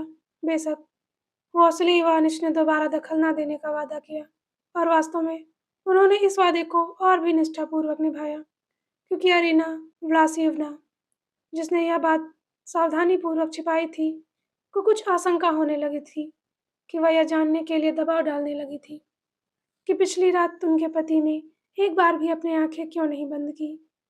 तदनुसार अगले 2 दिनों तक वासुदेव इवानिश ने अपने दिए गए वचन को पूरी निष्ठा से पालन किया। हालांकि उनके बेटे के चेहरे पर उनका छुपकर किया गया अवलोकन यह दर्शाता था कि वह उसे बिल्कुल भी पसंद नहीं आ रहा था। लेकिन तीसरे दिन भोजन के दौरान वासुदेव इवानिच इसे और सहन ना कर सके, क्योंकि बाजारोव आंखें झुकाए बैठे थे और उनकी प्लेट खाली थी। तुम कुछ नहीं खा रहे, एवगेनी? उसने चेहरे पर पूर्ण उदासीनता का भाव लिए कहा। मेरी राय में खाना अच्छे से पका हुआ है, बाजारोव ने उत्तर दिया। मैं कुछ नहीं खा रहा हूँ। इसका एकमात्र कारण यह है कि मुझे भूख नहीं है। क्या आपको भूख नहीं लग रही? बूढ़े व्यक्ति ने दबी आवाज में पूछा। और क्या आपके सिर में दर्द हो रहा है? हाँ। दर्द क्यों नहीं होना चाहिए? अरीना व्लासिवना सतर्क हो उठी। क्रोधित मत हो, वासुली इवानिच ने आगे कहा। लेकिन मैं क्या तुम्हारी नाड़ी देख सकता हूँ और तुम्हारी जांच कर सकता हूँ? बाजारोव ने उसकी ओर देखा। उन्होंने कहा, आपको मेरी नब्ज देखने की जरूरत नहीं है। इसके बिना इसके बिना भी मैं बता सकता हूँ कि मुझे हल्का बुखार है। तुम्हें कभी महसूस हो रही है ना? हाँ, मुझे लगता है मैं जाकर लेट जाऊंगा। कृपया मेरे लिए थोड़ा नींबू के रस की चाय बना दीजिए, क्योंकि मुझे ठंड लग गई है। हाँ, अरीना प्लासियोवना ने कहा। मैंने कल रात आपको खांसते हुए सुना था, लेकिन यह तो बस एक हल्की सी ठंड है, बाजारोव ने कहा और कमरे से बाहर निकल गया। इसलिए अरीना फ्लासीवना नींबू के रस की चाय बनाने में जुट गई और वासली इवानिच बगल के कमरे में चले गए और अपने बाल नोचने लगे। बाजारोव उस दिन फिर नहीं उठे, बल्कि पूरी रात गहरी बेहोशी की हालत में गुजरी। 1 बजे उन्होंने बड़ी मुश्किल से अपनी आंखें खोली और दीपक की रोशनी में अपने पिता का पीला चेहरा देखकर उन्हें जाने को कहा। पिता ने तुरंत दखलंदाजी के लिए माफी मांगी, लेकिन फिर भी दबे पांव लौट आए और एक अलमारी के खुले दरवाजे के पीछे छिपकर अपने बेटे को देखते रहे। अरीना व्लासिवना भी सोने नहीं गई, बल्कि बीच बीच में अध्ययन कक्ष का दरवाजा थोड़ा खुला छोड़ देती थी, ताकि देख सके कि वह कैसे सो रहे हैं, और वासनी वानिज को देखती रहती थी। हालांकि बाद वाले के बारे में कुछ भी पता नहीं था। सुबह बाजारोव उठने की थोड़ी कोशिश करने लगा, लेकिन उसका सिर चकरा रहा था और नाक से खून बह रहा था, इसलिए उसने कोशिश करना छोड़ दिया। वासिली तुरंत ही वासिली इवानिच की देखभाल करने के लिए गिर पड़े और अरीना व्लासिवना इवानिच चुपचाप दीवार की ओर मुंह करके खड़ी रही। उससे पूछने आई कि वह कैसा महसूस कर रहा है, तो उसने जवाब दिया, बेहतर। फिर दोनों हाथों से अपनी पत्नी की ओर हिंसक रूप से इशारा करने लगा। यह कोशिश इतनी कारगर साबित हुई कि अरीना व्लासिवना ने अपने होंठ काटकर अपने आंसू रोकने की कोशिश की और कमरे से बाहर चली गई। घर में सब कुछ अंधेरा सा हो गया। हर जगह चेहरे मुरझाए हुए लग रहे थे और हर जगह एक अजीब सी खामोशी छाई हुई थी, जिसका कारण यह भी था कि गांव के आंगन में एक शोर मचाने वाले मुर्गे को जल्दबाजी से हटा दिया गया था और चुप रहने के लिए कोई भी तर्क काम नहीं आया था। बाजारोव दीवार की ओर मुंह करके लेटा रहा। 1-2 बार वासुली इवानिच ने कुछ सवाल पूछने की कोशिश की, लेकिन इससे बाजारोव और भी थक गया और अंत में वह बूढ़ा एक कुर्सी पर बैठ गया और घबराकर अपनी उंगलियां हिलाने लगा। फिर वासुली कुछ मिनट के लिए बगीचे में चला गया और वहां खड़े होकर वह किसी ऐसी मूर्ति की तरह लग रहा था जो असीम आश्चर्य से जम गई हो। ऐसा पहले कभी नहीं हुआ था। उनके चेहरे पर आश्चर्य का भाव नहीं था। इसके बाद वह अपनी पत्नी के सवालों से बचने की उम्मीद में अपने बेटे के कमरे में लौट आए, लेकिन उसने उनका हाथ पकड़ लिया और गंभीर, लगभग धमकी भरी लहजे में पूछा, हमारे अनीशा को क्या हुआ है? और जब वॉसिली ने खुद को संभालने और मुस्कुराने की कोशिश की, तो उसे यह देखकर बहुत हैरानी हुई कि उसके चेहरे पर मुस्कान नहीं थी, बल्कि एक तरह की बेतुकी हंसी थी। आज सुबह ही उन्होंने सहायता के लिए एक डॉक्टर को बुलवाया था, इसलिए अब उन्होंने सोचा कि अपने बेटे को इस तथ्य के बारे में बता देना बेहतर होगा। कहीं ऐसा ना हो कि बाज़ारोव को खुद इस तथ्य का पता चलने पर गुस्सा आ जाए। वासिली इवानिच ने स्थिति समझाई और फिर बाज़ारोव सोफे पर पलट गया। कुछ पल अपने पिता को देखता रहा और पीने के लिए कुछ माँगा। वासिली इवानिच ने उसे पानी दिया और साथ ही अपने बेटे का माथा भी छुआ। ऐसा लग रहा था मानो उसका माथा आग की तरह जल रहा हो। बाज़ारोव ने कर्कश, धीमी आवाज़ में कहा, मेरे पिता, मुझे डर है कि मेरा समय समाप्त हो गया है। संक्रमण ने मुझे जकड़ लिया है और कुछ ही दिनों में आप मुझे मेरी कब्र में दफना रहे होंगे। ऐसा लग रहा है मानो किसी ने वासिली इवानिच को हिंसक रूप से पीछे की ओर धक्का दिया हो, क्योंकि वह इतनी तेजी से लड़खड़ा रहा था। यवगेनी, वह हाँफते हुए बोला, ऐसा क्यों कह रहे हो? भगवान ने तुम्हें अपनी शरण में रखा है। बस तुम्हें ठंड लग रही है। अरे, बाज़ारोव ने पहले की तरह ही रूखे लहजे में टोकते हुए कहा, डॉक्टर से इस तरह की बात करना बेकार है। संक्रमण के सारे लक्षण मौजूद हैं। यह तो आप खुद जानते हैं। लेकिन संक्रमण के लक्षण कहाँ हैं? इन्हें देखो। इनका क्या मतलब है? और बाज़ारोव ने अपनी कमीज़ की आस्तीन ऊपर खींच ली। उसने अपने पिता को लाल रंग के कई धब्बे दिखाए, जो धीरे-धीरे उभर रहे थे। वासिली इवानिच चौंक गए और डर से काँप उठे। आखिरकार उन्होंने हकलाते हुए कहा, फिर भी, यह मानते हुए भी कि संक्रमण जैसी कोई चीज़ मौजूद है, पाइमिया की बात कर रहे हो? बेटे ने पूछा। महामारी के रूप में फैलने वाली कोई भी चीज़, पाइमिया की बात कर रहा हूँ। मैं फिर से दोहराता हूँ। बाज़ारोव ने गंभीर और जोरदार लहजे में सुधार करते हुए कहा, क्या तुम अपनी पाठ्य पुस्तकें भूल गए हो? जी हाँ, ठीक है। जैसा तुम चाहो वैसा करो, लेकिन हम तुम्हें ठीक कर देंगे, चाहे कुछ भी हो। बेवकूफ़ी। लेकिन उस सवाल के अलावा मैंने इतनी जल्दी मरने की कल्पना नहीं की थी। सच कहूँ तो मुझे अब बहुत बुरा लग रहा है और अब आपको मेरी माँ को अपने भीतर छिपी धार्मिक शक्ति पर निर्भर रहना होगा। इसे परखने का समय आ गया है। उन्होंने थोड़ा और पानी पिया।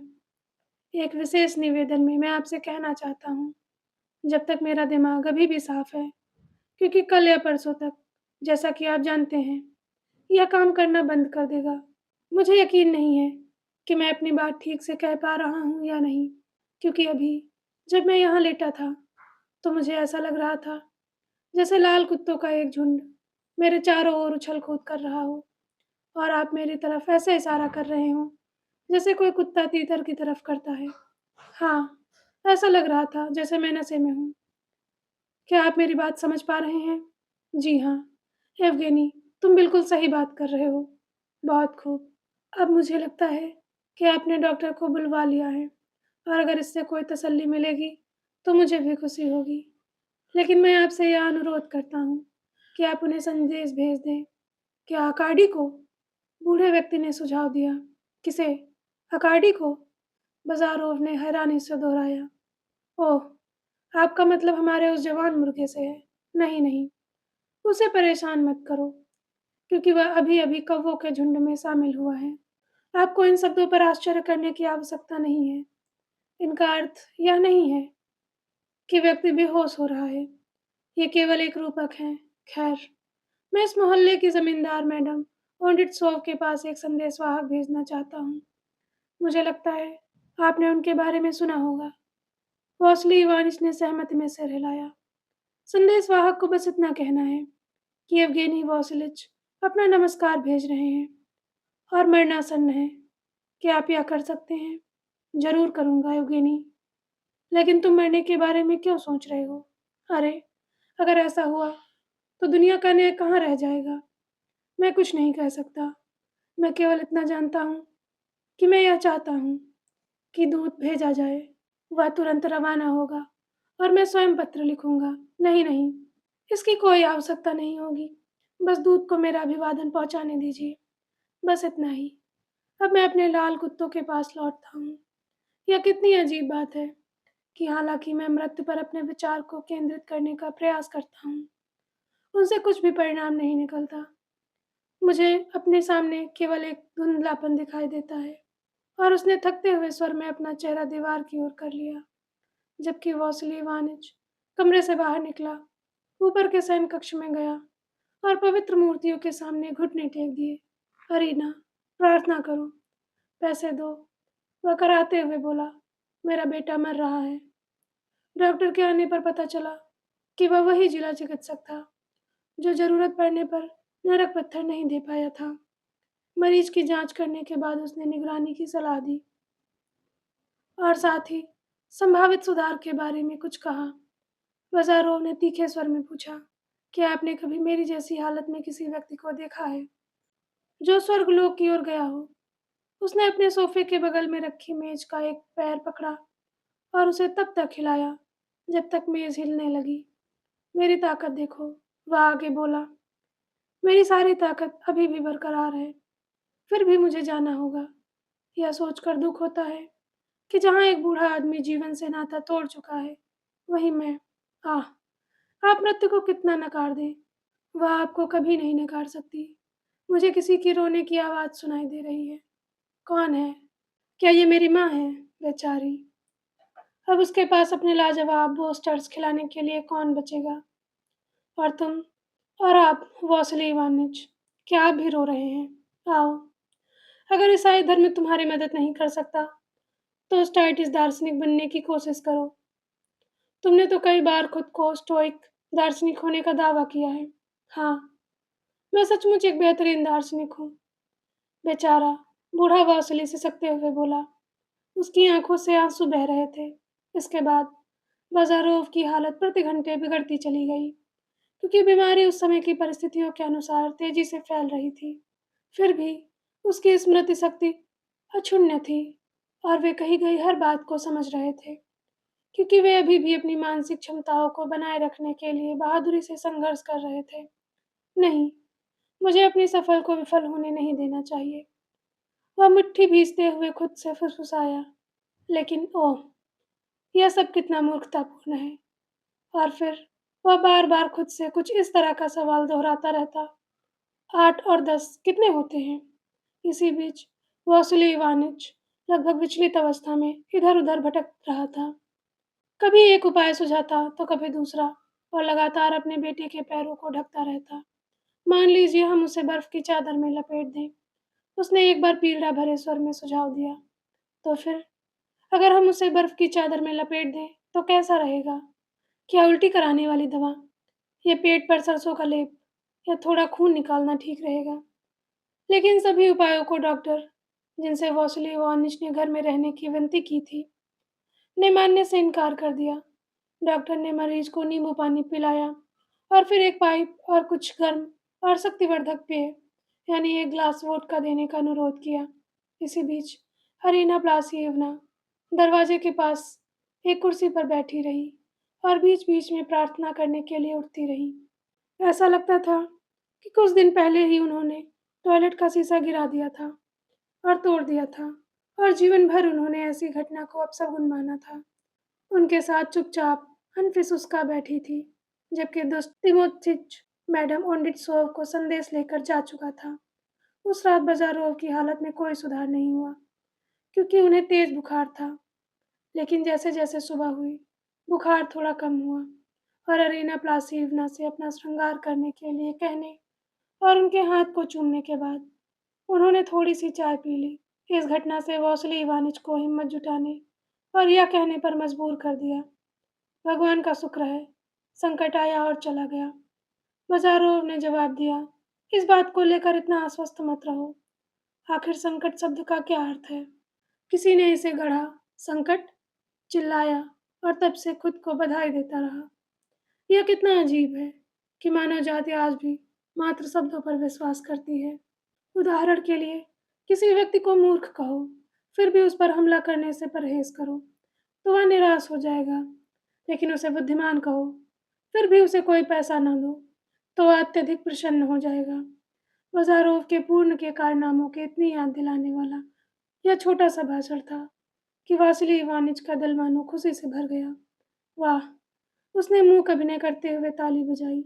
बहुत खूब। बाजारोव ने उदास मुस्कान के साथ मुस्कुराया। उन्होंने कहा, तो आपको क्या लगता है कि संकट या तो नज़दीक आ रहा है या समाप्त हो रहा है? मुझे पता है कि तुम बेहतर हो, यह मैं स्वयं देख सकता हूँ, और यह तथ्य मुझे प्रसन्न करता है।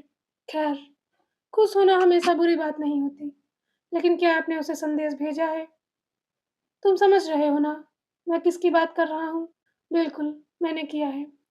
यह सुधार ज़्यादा देर तक नहीं टिक पाया, क्योंकि दर्द के दौरे पड़ने लगे। वासिली इवानिच बिस्तर के पास बैठे रहे, और ऐसा लग रहा था मानो कोई खास बात उस बूढ़े को परेशान कर रही हो। उन्होंने कई बार बोलने की कोशिश की, लेकिन हर बार असफल रहे। लेकिन अंत में वे हांफते हुए बोले, "येवगेनी, बेटा, मेरे प्यारे बेटे, मेरे लाडले बेटे।" बाज़ारों ने इस अप्रत्याशित अपील के प्रति पूरी तरह उदासीन नहीं रह सका। उसने अपना सिर थोड़ा-सा घुमाया और स्पष्ट प्रयास किया कि अपने ऊपर हावी हो रही बेहोशी को झटकते हुए उसने बुदबुदाया, "क्या बात है मेरे पिताजी?" ये येवगेनी। और अचानक बूढ़ा आदमी बिस्तर के पास घुटनों के बल गिर पड़ा। "येवगेनी, अब तुम बेहतर हो और ईश्वर की कृपा से ठीक हो जाओगे। लेकिन फिर भी इस पल का सदुपयोग करके एक ईसाई के सभी कर्तव्यों को पूरा करके मुझे और अपनी माँ को सांत्वना दो। हाँ, हालाँकि यह कहना मेरे लिए कष्टदायक है, लेकिन येवगेनी, अगर यह मौका हमेशा के लिए चला जाए, तो मुझे कितना दुःख होगा। सोचो कि क्या होगा।" बूढ़ा आदमी और कुछ नहीं कह सका, जबकि बेटे के चेहरे और बंद आँखों पर एक अजीब-सा भाव छा गया।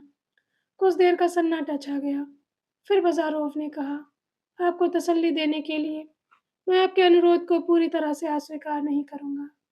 लेकिन चूँकि आपने खुद कहा है कि मैं बेहतर हूँ, तो मैं निश्चित रूप से जल्दी करने की आवश्यकता नहीं है। हाँ, बेहतर है।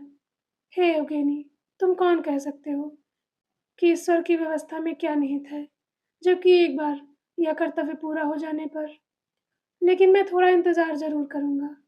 बाज़ारोव ने बात काटते हुए कहा, "हालाँकि मैं इतना तो स्वीकार करूँगा कि यदि मेरे ठीक होने के संबंध में आपका अनुमान गलत साबित होता है, तो मैं अंतिम संस्कार संपन्न करने की अनुमति देता हूँ। और येवगेनी, मैं आपसे विनती करता हूँ कि मैं थोड़ी देर इंतज़ार ज़रूर करूँगा। मैं दोहराता हूँ, और अब मुझे सोने दो। मुझे परेशान मत करो।" और उसने अपना सिर वापस अपनी पिछली स्थिति में रख लिया, जबकि बूढ़ा आदमी अपने घुटनों के बल से उठा, कुर्सी पर वापस बैठ गया, अपनी ठुड्डी को अपने हाथों पर टिकाया और अपनी उंगलियों को चबाने लगा। तभी वासुली के कानों में एक हल्की सी गाड़ी की गड़गड़ाहट सुनाई दी। एक शांत ग्रामीण इलाके में यह आवाज़ हमेशा आसानी से पहुंचाई जा सकती थी। पहियों की आवाज़ और घोड़ों की तेज सांसें नजदीक आती गईं। कुर्सी से उछलकर वह खिड़की की ओर भागा। हवेली के आंगन में 2 सीटों वाली 4 घोड़ों की बग्गी मुड़ रही थी। बिना सोचे समझे कि इसका क्या मतलब हो सकता है, वह तेजी से आगे बढ़कर मुख्य द्वार की ओर बढ़ा, जहां खुशी से झूमते हुए उसने देखा कि वर्दीधारी नौकर ने गाड़ी का दरवाजा खोला और काले लबादे में उसी रंग के घूंघट वाली एक महिला को बाहर निकाला। "मैं मैडम ओनिडसोव हूँ," उसने कहा। "क्या येवगेनी वोसिलिच अभी जीवित हैं? मुझे लगता है कि आप उनके पिता हैं। मैं अपने साथ एक डॉक्टर लाई हूँ।" जब वह बोल रही थी कि चश्मा पहने एक जर्मन जैसे दिखने वाले छोटे कद के डॉक्टर धीरे-धीरे और गरिमापूर्ण तरीके से बग्गी से नीचे उतरे। "हाँ, हे दया की देवी," वासिली इवानिच ने उनका हाथ पकड़कर उसे अपने होठों से जोर से दबाते हुए कहा, "हाँ, हमारा येवगेनी अभी भी जीवित है और अब वह बच जाएगा। पत्नी, पत्नी, स्वर्ग से देवदूत हमारे पास आए हैं।" "क्या?" बूढ़ी औरत हाँफते हुए हॉल से बाहर भागी। वह इतनी अचंभित थी कि अन्ना स्वर्गीय यमुना के चरणों में गिरकर वह पागलों की तरह आगंतुक के लबादे के किनारे को चूमने लगी।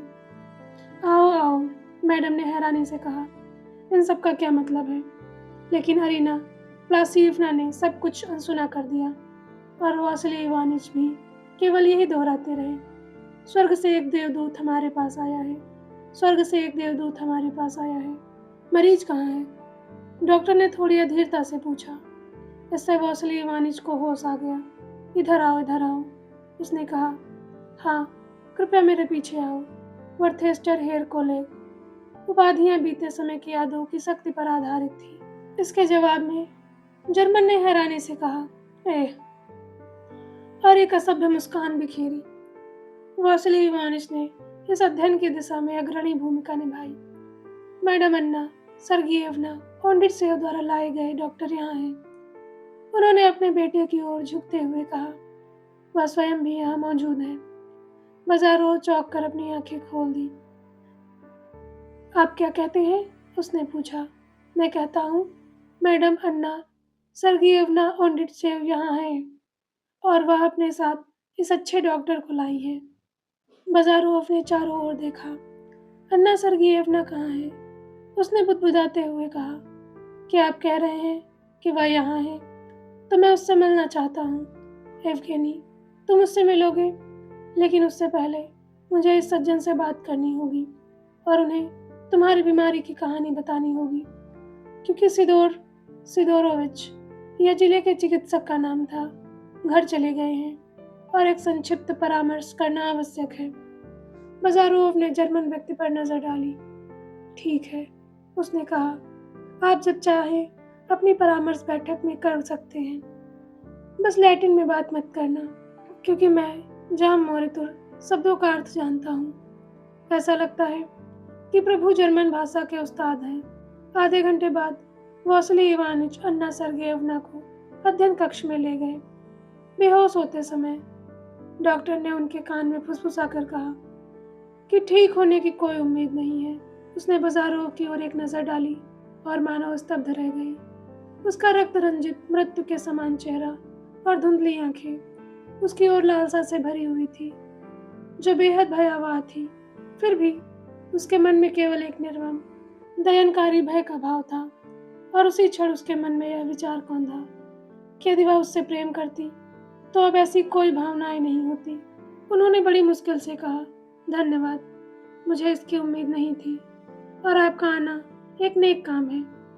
तो हम एक बार फिर मिलेंगे, जैसा कि आपने भविष्यवाणी की थी। क्या मैडम अन्ना सर्गेयवना वास्तव में दयालु नहीं रही हैं? वासिली इवानिच ने पूछा। पिताजी, कृपया हमें छोड़ दीजिए, बाजारोव ने कहा। मुझे पता है अन्ना सर्गेयवना कि आप उसे माफ कर देंगी। और उसने उसके कमजोर जमीन पर पड़े शरीर की ओर इशारा किया। वासिली इवानिच कमरे से बाहर चले गए। मैं आपको दूसरी बार धन्यवाद देता हूँ, बाजारोव ने आगे कहा। ऐसा करना जारो के योग्य है, क्योंकि कहते हैं कि अनुरोध किए जाने पर सम्राट भी मृत्युशैया पर जाते हैं। एवगेनी वोसिलिच, मुझे उम्मीद है कि साफ साफ बात करते हैं। मेरा सफर पूरा हो चुका है। मैं मृत्यु के चक्र में हूँ और हमें भविष्य के बारे में सोचने की जरूरत नहीं है। फिर भी यह कितना अजीब है कि हर इंसान के लिए मृत्यु, भले ही यह एक पुरानी संस्था है, एक नई बात बनकर आती है। फिर भी यह मुझे डरा नहीं पाएगी, और फिर पर्दा गिर जाएगा, और फिर वे फूट लिखेंगे। इसके बाद एक कमजोर इशारा आया। लेकिन मैं तुमसे क्या कहना चाहता था कि मैंने तुमसे प्यार किया है। यह एक समय था जब मैं प्यार करता हूँ शब्द का मेरे लिए कोई मतलब नहीं था, और अब तो पहले से भी कम होगा, क्योंकि प्यार एक रूप है और मेरा वह रूप तेजी से विघटन की ओर बढ़ रहा है। आह, कितना परिपूर्ण तुम हो। तुम वहाँ इतनी खूबसूरत हो कि अन्ना सर्गेयवना के मन में अनजाने में एक सिहरन दौड़ गई।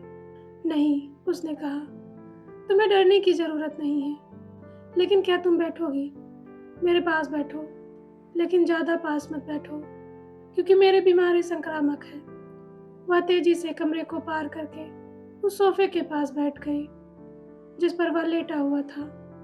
हे दयालु हृदय वाली स्त्री, उसने फुसफुसाते हुए कहा, और यह सोचकर कितना अच्छा लगता है कि तुम एक बार फिर से मेरे पास हो। यह सोचकर कितना अच्छा लगता है कि तुम इतनी पवित्र, तरोताजा और जवान इस दयनीय कमरे में हो। खैर, अलविदा, और तुम्हारी उम्र लंबी हो और तुम अपने जीवन का भरपूर आनंद लो। इस दुनिया में लंबी उम्र सबसे ज्यादा वांछनीय है।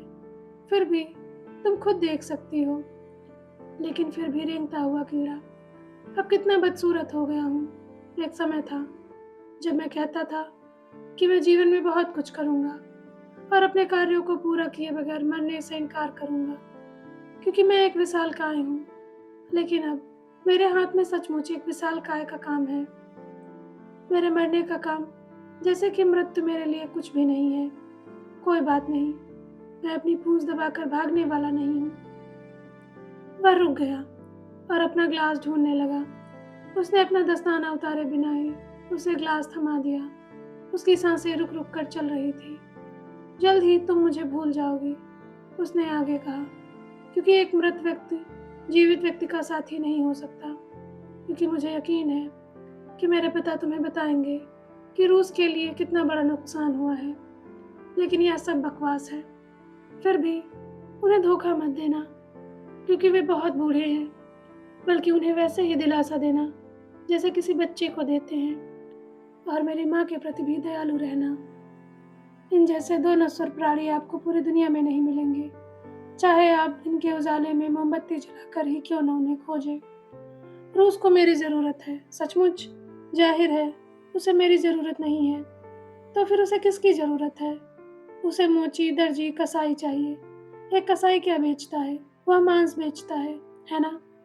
मुझे लगता है कि मैं भटक रहा हूँ। मुझे अपने सामने एक जंगल दिखाई दे रहा है। उसने अपना हाथ अपने माथे पर रखा और अन्ना सर्गेयवना उसके ऊपर झुक गई। येवगेनी वासिलिच, उसने कहा, मैं यहाँ हूँ, मैं यहाँ हूँ। एक संयुक्त गति से उसने उसका हाथ पकड़ा और खुद को थोड़ा ऊपर उठाया। अलविदा, उसने ऊर्जा के अचानक झटके और अपनी आंखों की आखिरी चमक के साथ कहा, अलविदा। मैंने तुम्हें उस समय चूमा था, है ना? कब? कब? अब बुझते हुए दीपक पर सांस लो, ताकि वह शांति से बुझ जाए। उसने अपने होंठ धीरे से उसके माथे पर दबाए। बस तकिए पर वापस लेटते हुए वह बुदबुदाया, अब अंधेरा होने दो। वह चुपचाप कमरे से चली गई तो वासिली इवानिच ने फुसफुसाया, वह सो गया है। तो उसने मुश्किल से सुनाई देने वाली आवाज में जवाब दिया, लेकिन बाजारोव का सोना नसीब नहीं था, बल्कि जैसे जैसे रात करीब आई वह कोमा में चला गया और अगले दिन उसका निधन हो गया। फादर अलेक्सिस ने उसके ऊपर धार्मिक अंतिम संस्कार किया। जिस क्षण अंतिम संस्कार किया जा रहा था और पवित्र तेल उसकी छाती को छू रहा था, मरणासन्न व्यक्ति की एक झलक अपने आप उठ गई और उसके चेहरे पर पुजारी को उसके वस्त्र में धुआं उगलते धूपदान और मूर्ति के सामने मोमबत्तियों को देखकर अरुचि जैसी कोई अभिव्यक्ति दिखाई दी। अंत में जब बाजारोव ने अपनी अंतिम सांस ली और घर में सामान्य विलाप की आवाज गूंजी, तो वासिली इवानिच पर उन्माद जैसा कुछ छा गया। मैं घोषणा करता हूँ कि मैं विरोध करता हूँ, वह क्रोध से धधकते और कांपते चेहरे के साथ चिल्लाए और किसी को धमकी देते हुए हवा में मुट्ठी पटक रहे थे। मैं घोषणा करता हूँ कि मैं विरोध करता हूँ, कि मैं विरोध करता हूँ। उस बूढ़ी अरीना व्लासिवना पर आंसुओं से भीगी हुई उसने अपनी बाहें उसकी गर्दन के चारों ओर डाल दी और दोनों फर्श पर आगे की ओर गिर पड़े। बाद में नौकरों के क्वार्टर में कहानी सुनते हुए अनफिसुस्का ने कहा, वहां वे एक साथ अगल बगल घुटने टेक कर बैठ गए। उनके सिर दोपहर में दो भेड़ों के झुके हुए थे। लेकिन समय के साथ दोपहर की गर्मी बीत जाती है और उसके बाद रात की गोधूली बेला आती है और शांत बाड़े में वापसी होती है, जहाँ थके हुए बोझ से दबे लोगों के लिए नींद, मीठी नींद प्रतीक्षा करती है। Thank you. तब से 6 महीने बीत चुके हैं और देश पर एक सफेदी सर्दी छा गई है। एक ऐसी सर्दी जिसमें साफ, तेज, स्थिर पाला पड़ा है। गहरी चटकती बर्फ है, गुलाबी किनारों वाले पेड़ हैं, हल्के पन्ना रंग का आकाश है और धुएं से ढकी चिमनियां हैं। क्षण भर के लिए खुले दरवाजों से भाप के गुबार निकलते हैं। चेहरे तरोताजा और कठोर हैं और घोड़े अपने जमे हुए अंगों को पिघलाने के लिए बेतहाशा दौड़ रहे हैं। अब जनवरी का दिन समाप्त हो रहा है और शाम की ढलती ठंड हवा को जकड़ रही है। जैसे जैसे सूरज लाल रंग के सागर में डूबता जा रहा है, लेकिन मारिनो की खिड़कियों में रोशनी जल रही है और प्रोकोफिच काले कोट, सफेद दस्तानों और एक विशेष गंभीर माहौल में 7 लोगों के लिए मेज सजा रहे हैं। ऐसा इसलिए है क्योंकि 1 सप्ताह पहले पेरिस के छोटे से चर्च में 2 विवाह समारोह संपन्न हुए थे, लगभग बिना किसी गवाह के। अकार्डी और कातिया का विवाह और निकोलाई का विवाह, निकोलाई पेट्रोविच और थेनिचका का विवाह, और आज निकोलाई पेट्रोविच अपने भाई को विदाई भोज दे रहे हैं क्योंकि पॉल सर्गेयेनवा ने दोनों दंपतियों में से छोटे वाले को एक बड़ी दहेज राशि देने के बाद वहां से विदा ले ली है। ठीक 3 बजे सभी लोग मेज के चारों ओर इकट्ठा हो जाते हैं। मितिया भी अपनी नर्स की टोपी पहने मौजूद है, जबकि पॉल पेट्रोविच कातिया और थेनिचका के बीच में बैठा है और दूल्हे अपनी नवविवाहित पत्नियों के दोनों ओर पंक्तिबद्ध हैं। पिछली बार जब हमने उन्हें देखा था तब से हमारे पुराने परिचितों में बदलाव आया है, खासकर युवा लोगों में। उनकी दिखावट और व्यवहार दोनों में सुधार आया है। केवल पॉल पेट्रोविच ही दुबले पतले दिखते हैं। हालांकि इस परिस्थिति ने उनके हमेशा भावपूर्ण चेहरे पर और भी अधिक परिष्कार और साहसिक व्यक्तित्व का स्पर्श जोड़ दिया है।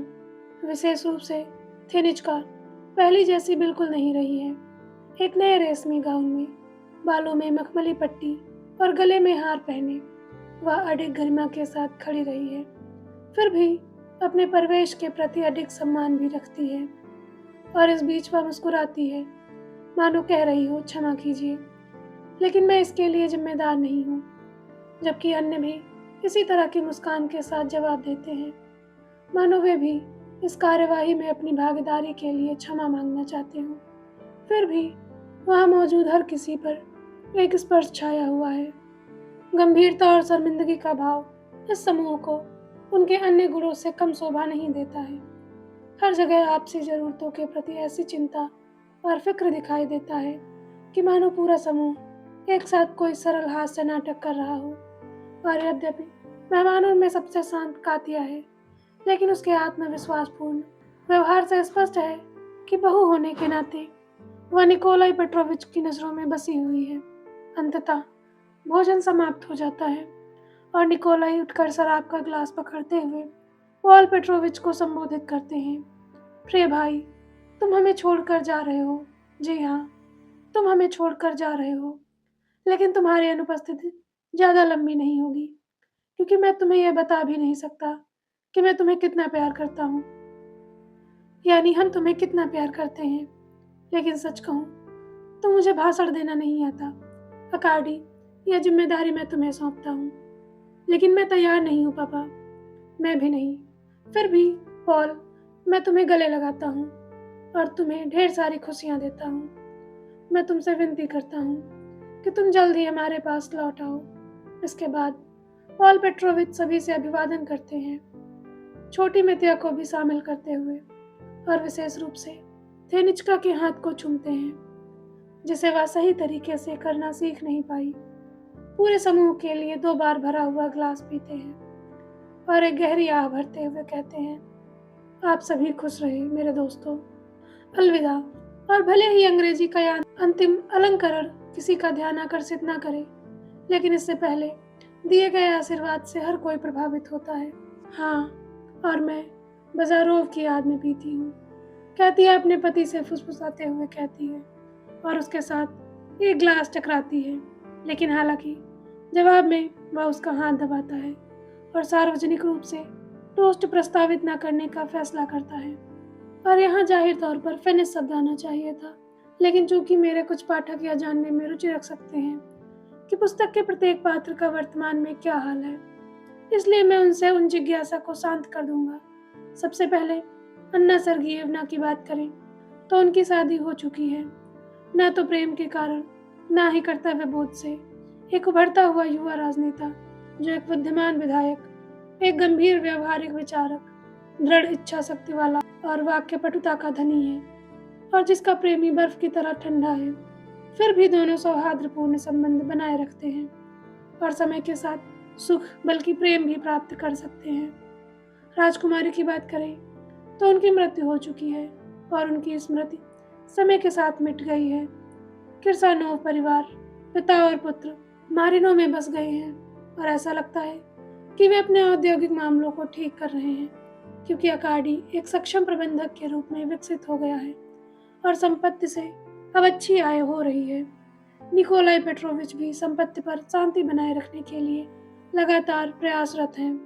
वह व्यवस्थित रूप से इसके चारों ओर घूमते हैं, लंबे भाषण देते हैं, इस विश्वास के साथ कि किसानों को केवल समझाने बुझाने की आवश्यकता है, यानी उन्हें बार बार एक ही शब्द दोहराने से वे धीरे धीरे आज्ञाकारी बन जाएंगे। फिर भी निकोलाई को न तो शिक्षित कुलीन वर्ग से समर्थन मिलता है, जो आने वाली मुक्ति के बारे में बनावटी उत्साह से बात करते हैं, और न ही उन अशिक्षित जमींदारों का जो उस नगर पालिका को कोसते हैं। दूसरे शब्दों में, दोनों वर्गों के लिए निकोलाई पेट्रोविच बहुत नर्म है। कैटेरिना सर्गेयेवना ने अपने बेटे को जन्म दिया है और उसका नाम कोलिया रखा है। मितिया अब एक बड़ा फुर्तीला और तुतलाकर बोलने वाला लड़का है, और थेनिचका अपनी बहू को अपनी पति और मितिया से कम प्यार नहीं करते। वास्तव में यह स्नेह इस हद तक पहुंच जाता है कि अगर कातिया पियानो बजाने बैठ जाए तो थेनिचका उसे दिन भर पियानो बजाते रहने पर भी नहीं छोड़ती। फिर पीटर नाम के नौकर के बारे में एक बात, वह पहले की तरह ही मूर्खता और घमंड का पुतला है।